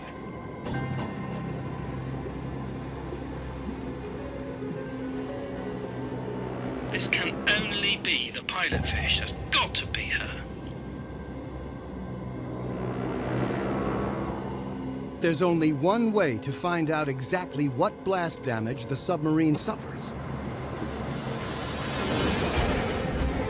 Revealed for the first time in 74 years. The first submarine ever destroyed by a nuclear bomb. The USS Pilotfish. Compared to the melted mess of the Gilliam, the sub looks surprisingly intact. Part of her deck has collapsed. Reports show that this was caused by later salvage attempts, not by the bomb. But the metal of her hull has been shrink-wrapped around her internal frames. Considering how close she was to the blast, it's astonishing that she hasn't been ripped to pieces. Then, at the stern, the end of the sub that was facing the blast, signs of a rip. Could this be the damage that sinks the Pilotfish? To answer that, the team examines the way the sub is built. It has an internal watertight structure, the pressure hull.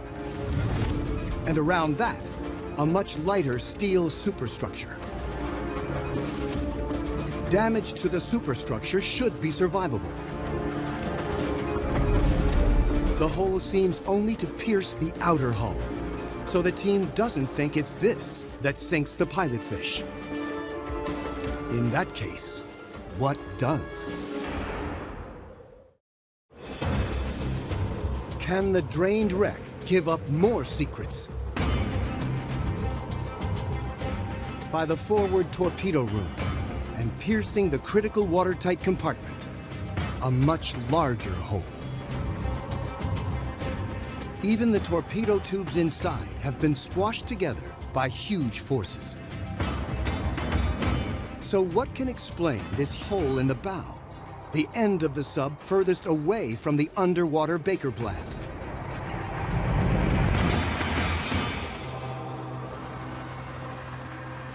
And you can see then how the pressure hull has been pushed right in. So that looks like she failed at the bow. It does look like that, yeah. On board the Indy Surveyor, the team is trying to figure it out.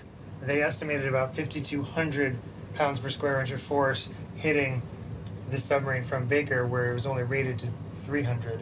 This is a monumental failure of the pressure hull. By combining the team's investigation with evidence from the drained wreck, we can now reconstruct the final moments of the Pilotfish. This is Baker Day, the day of the second atomic bomb test. The Pilotfish is already tethered to the seabed, 363 yards away, braced for an earth-shattering blast.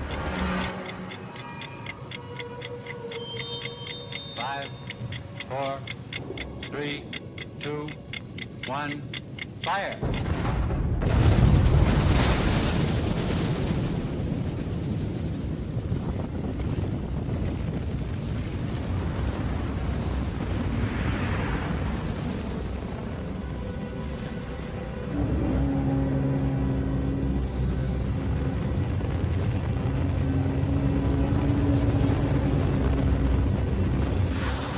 Within seconds, pressure waves slam into the back of the sub.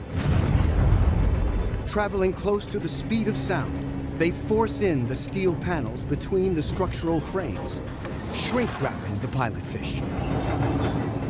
Blast waves make the hull shake, weakening the structure of the sub.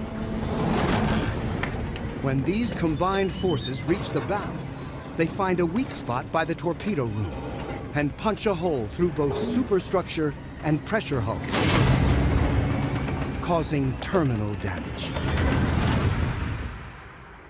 In under a second, the pilot fish becomes the world's first victim of an underwater nuclear blast. I can see nothing at all of the target vessels. They are all completely obliterated.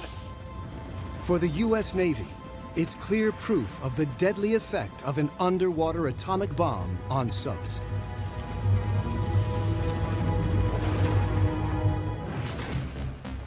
The team now wants to find out if the Baker blast has the same impact on the surface. They're scanning the seafloor, searching for a ship they hope will give the answer. And not just any ship. The biggest of all the warships here. The gigantic aircraft carrier, the USS Saratoga, 888 feet long, fast and powerful. Her lethal payload is around 18 Hellcat fighters and 40 Avenger bombers. And she's a battler. In World War II, she survives 2 torpedo strikes and 5 kamikaze attacks. And over 17 years of service, a world record of nearly 99,000 planes launched from her deck. She'd come through all of that and was brought out to the Operation Crossroads test to be one of the guinea pigs.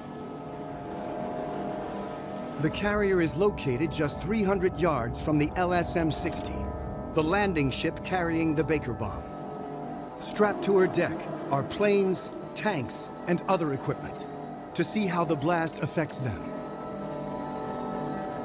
With 1,000 watertight compartments, the Saratoga should be almost unsinkable. She may be huge, but she's not easy to find. The bikini wrecks are spread over 5 square miles. Only a methodical scan will reveal her exact position. A little starboard. We're coming up to the end of the line, and 10.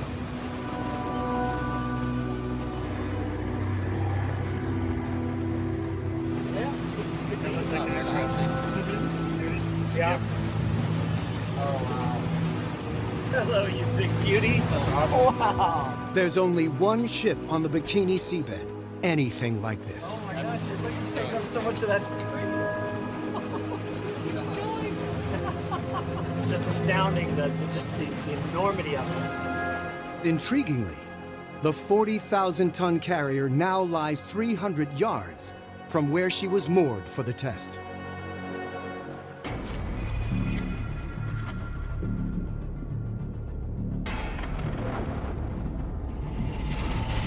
Almost immediately, the remains of an aircraft. Could this be from the deck of the Saratoga?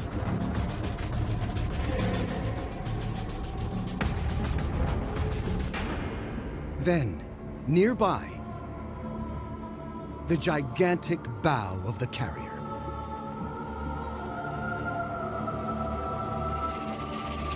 But if the pilot fish sinks where she's tethered, how is it that this enormous vessel ends up so far away?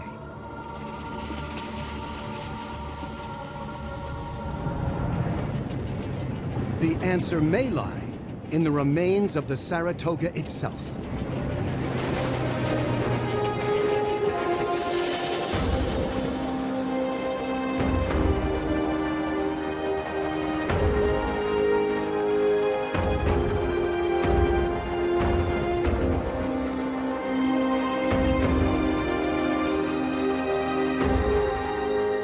On her starboard side, extensive damage. Massive warping and rippling, known as washboarding. This can only be the result of huge horizontal forces from the blast.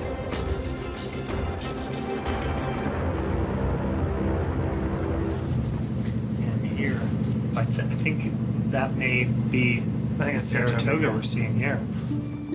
The 1946 charts show the Saratoga's position close to the detonation point. Crucially, She is lined up starboard side on to the bomb, exposed to the full force of the nuclear blast. We've found the Saratoga more than 600 meters away from the blast zone, more than twice the distance from where it had originally been placed. The blast waves that destroy the submarine have a completely different effect on the surface. Pressure waves shooting out, slamming into the ships, generating a massive series of atomic tsunamis. It's these huge tidal waves that washboard the hull and shunt the carrier sideways. But there's no clear sign of a hole that might have sunk her. So what other forces finally send this mighty carrier to the bottom?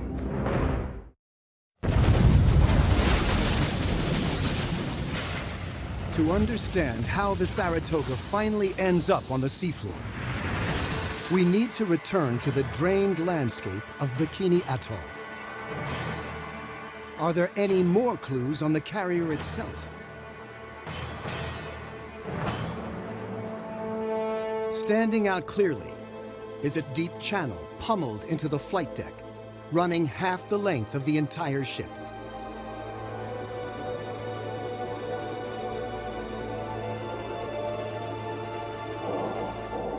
But if the main force of the underwater blast strikes the Saratoga from the side, why is her deck so badly damaged?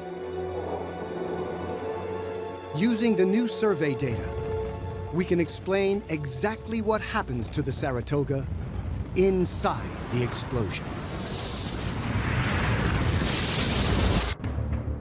The final switches have been thrown. No one can stop it. The atomic bomb is about to Firing explode. time. 4, 3, 2,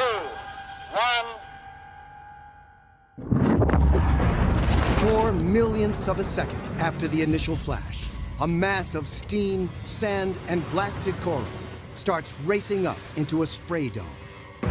Moments later, a 94-foot-high tsunami slams into the starboard side. The underwater force lifts the huge carrier 43 feet up, wrenching her loose from the mooring blocks. Successive waves toss planes and machinery from her deck. And as the horizontal forces drive the Saratoga sideways, a huge column of vaporized sand, coral, and steam races upwards.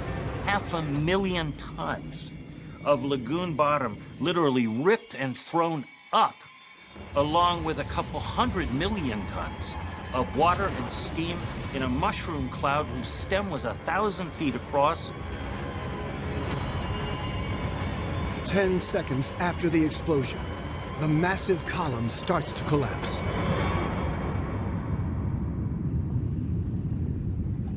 Millions of tons of debris crashes down on the Saratoga,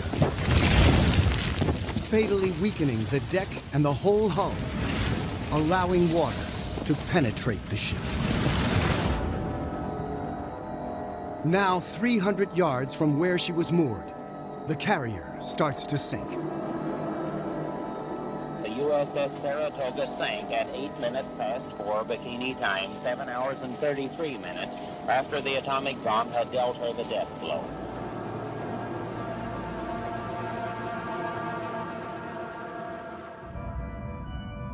Nine ships are sunk by the Baker blast,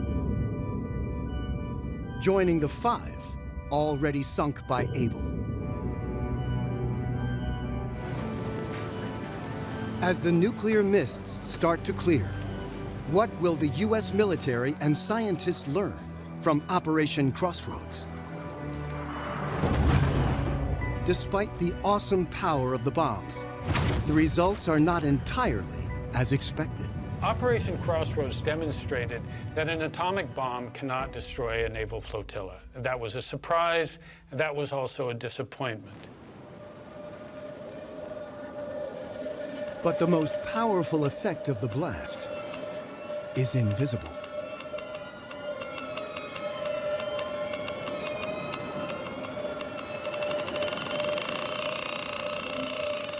it became very clear that they couldn't get the radiation off the target ships. Worse yet was the fact that all of the support ships that had come back into the lagoon were now also getting radioactive. Deadly radioactivity spreads across the whole of Bikini Atoll. Levels are so dangerously high that Operation Crossroads is shut down.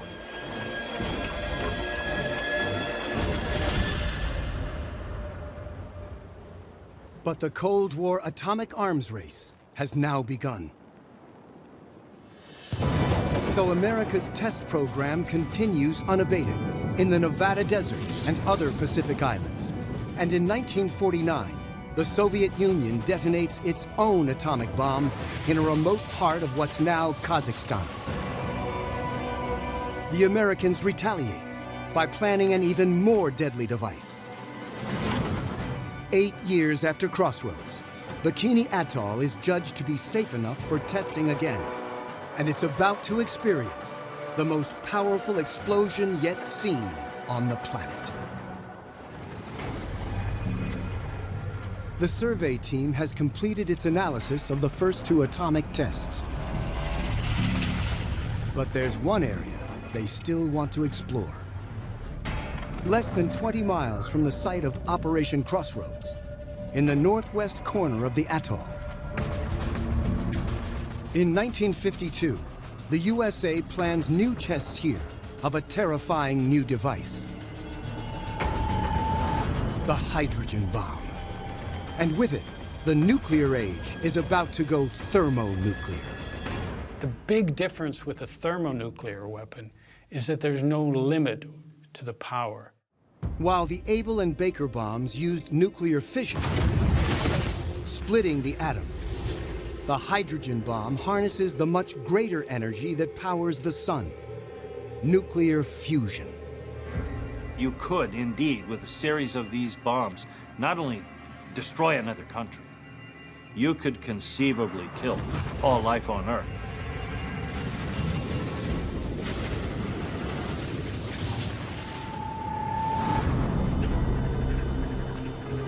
The question the U.S. military wants to answer is whether this extraordinary power can be used in warfare.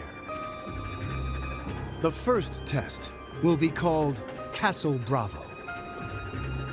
A huge device with the code name Shrimp is planned to produce a 5-megaton explosion, equivalent to 5 million tons of TNT, 300 times bigger than the Hiroshima bomb.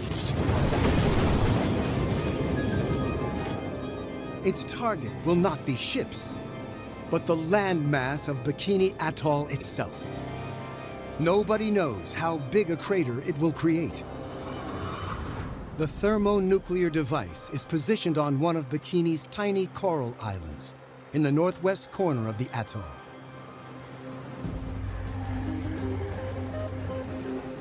It's a huge area, taking many hours to map. When you look at it this way, you can actually see the crater. We're seeing really good data. We're getting good coverage. It's the biggest thing I've ever had to map. We've covered back and forth all around the perimeter, certainly enough to get a very clear idea of the shape and complexity of the site. Using the survey team's unique data, we can peel back the water to reveal a turning point in human history.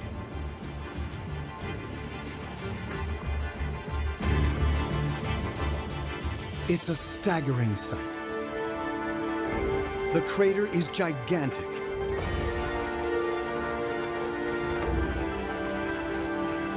Over a mile across. But pulling out from the massive Bravo crater reveals a major surprise. There's a second crater right in front of it. Is this also caused by the Bravo explosion? Or is it something completely new? Let's take a zoom in here. Wow. Look at that. So we don't have just one crater here. Yeah. Very clearly we have two. Could we get a line that shows the cross-section of both craters? Oh, wow, look at that. There were numerous other tests that were done here. The records confirm that the larger crater is formed by Bravo, and that the smaller one is caused by a later test, codename Romeo. But the team knows that the Bravo test is planned to be smaller than Romeo. So how has it made a crater that's so much bigger? The survey team is trying to figure out the truth about the Castle Bravo explosion. Yeah, so that'll be helpful for getting the sizing of it. Top secret records now reveal that the bomb's designers made an important mistake. When that weapon went off, it proved to be far more powerful than the scientists had thought it might be. Instead of being 5 to 6 megatons, it grew to 15 megatons force. The official explanation is that the scientists accidentally load the Bravo device with twice as much active nuclear fuel as planned. But declassified documents now reveal that aircraft at the time were cautiously positioned for a potential 20 megaton blast. The actual expected figure remains a secret. It turned out to be the most powerful bomb the U.S. ever exploded, about 1,000 times more powerful than Hiroshima. With data analyzed, the team combines their insights with the 1950s test records and now can fully explain the terrifying events of Castle Bravo.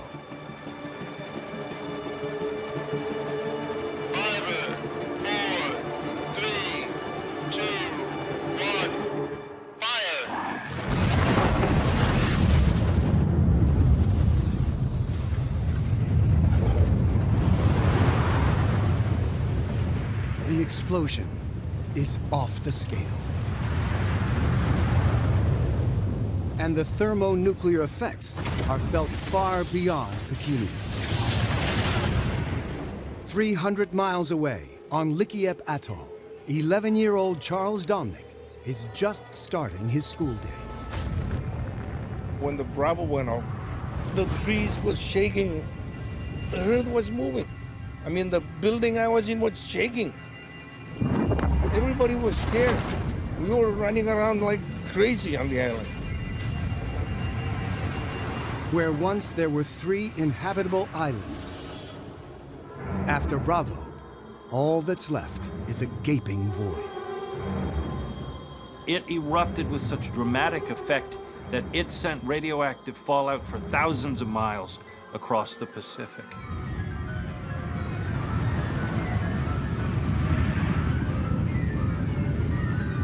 Bikini's original inhabitants have long since been relocated. But lethal nuclear fallout now starts dropping on the very islands they were moved to. The problem this time is especially acute because this entire area of the Pacific is subject to radiological fallout. Dozens suffer serious radiation sickness.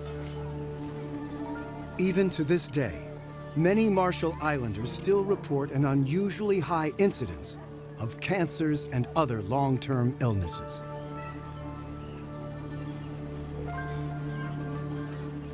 Ever since the Bravo explosion, there has been much debate about whether or not the Americans knew that inhabited islands would be affected by the fallout.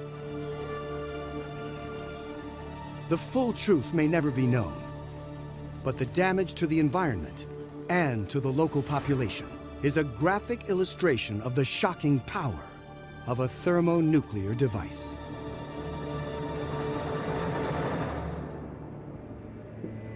Amazingly, coral and marine life have come back to the lagoon. But Bikini Islanders still cannot return to their home. Radioactivity lurks deep within the soil. for the people of Bikini that cannot go back to their island for we don't know how long. Let's put it that way. They are not happy with what's going on.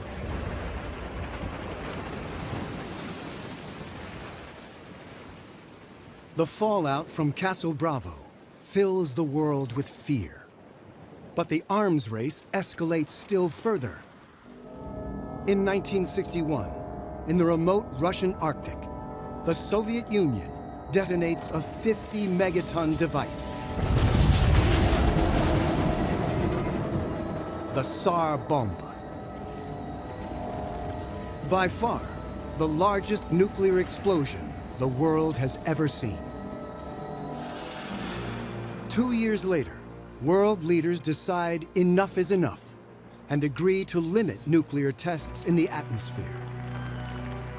But since the 1963 treaty, there have been at least 1,500 further nuclear detonations, mostly underground. By the 1980s, there are tens of thousands of nuclear weapons on the planet in various arsenals capable of destroying all life on the planet several times over. Today's nuclear weapons are more about accuracy, not size.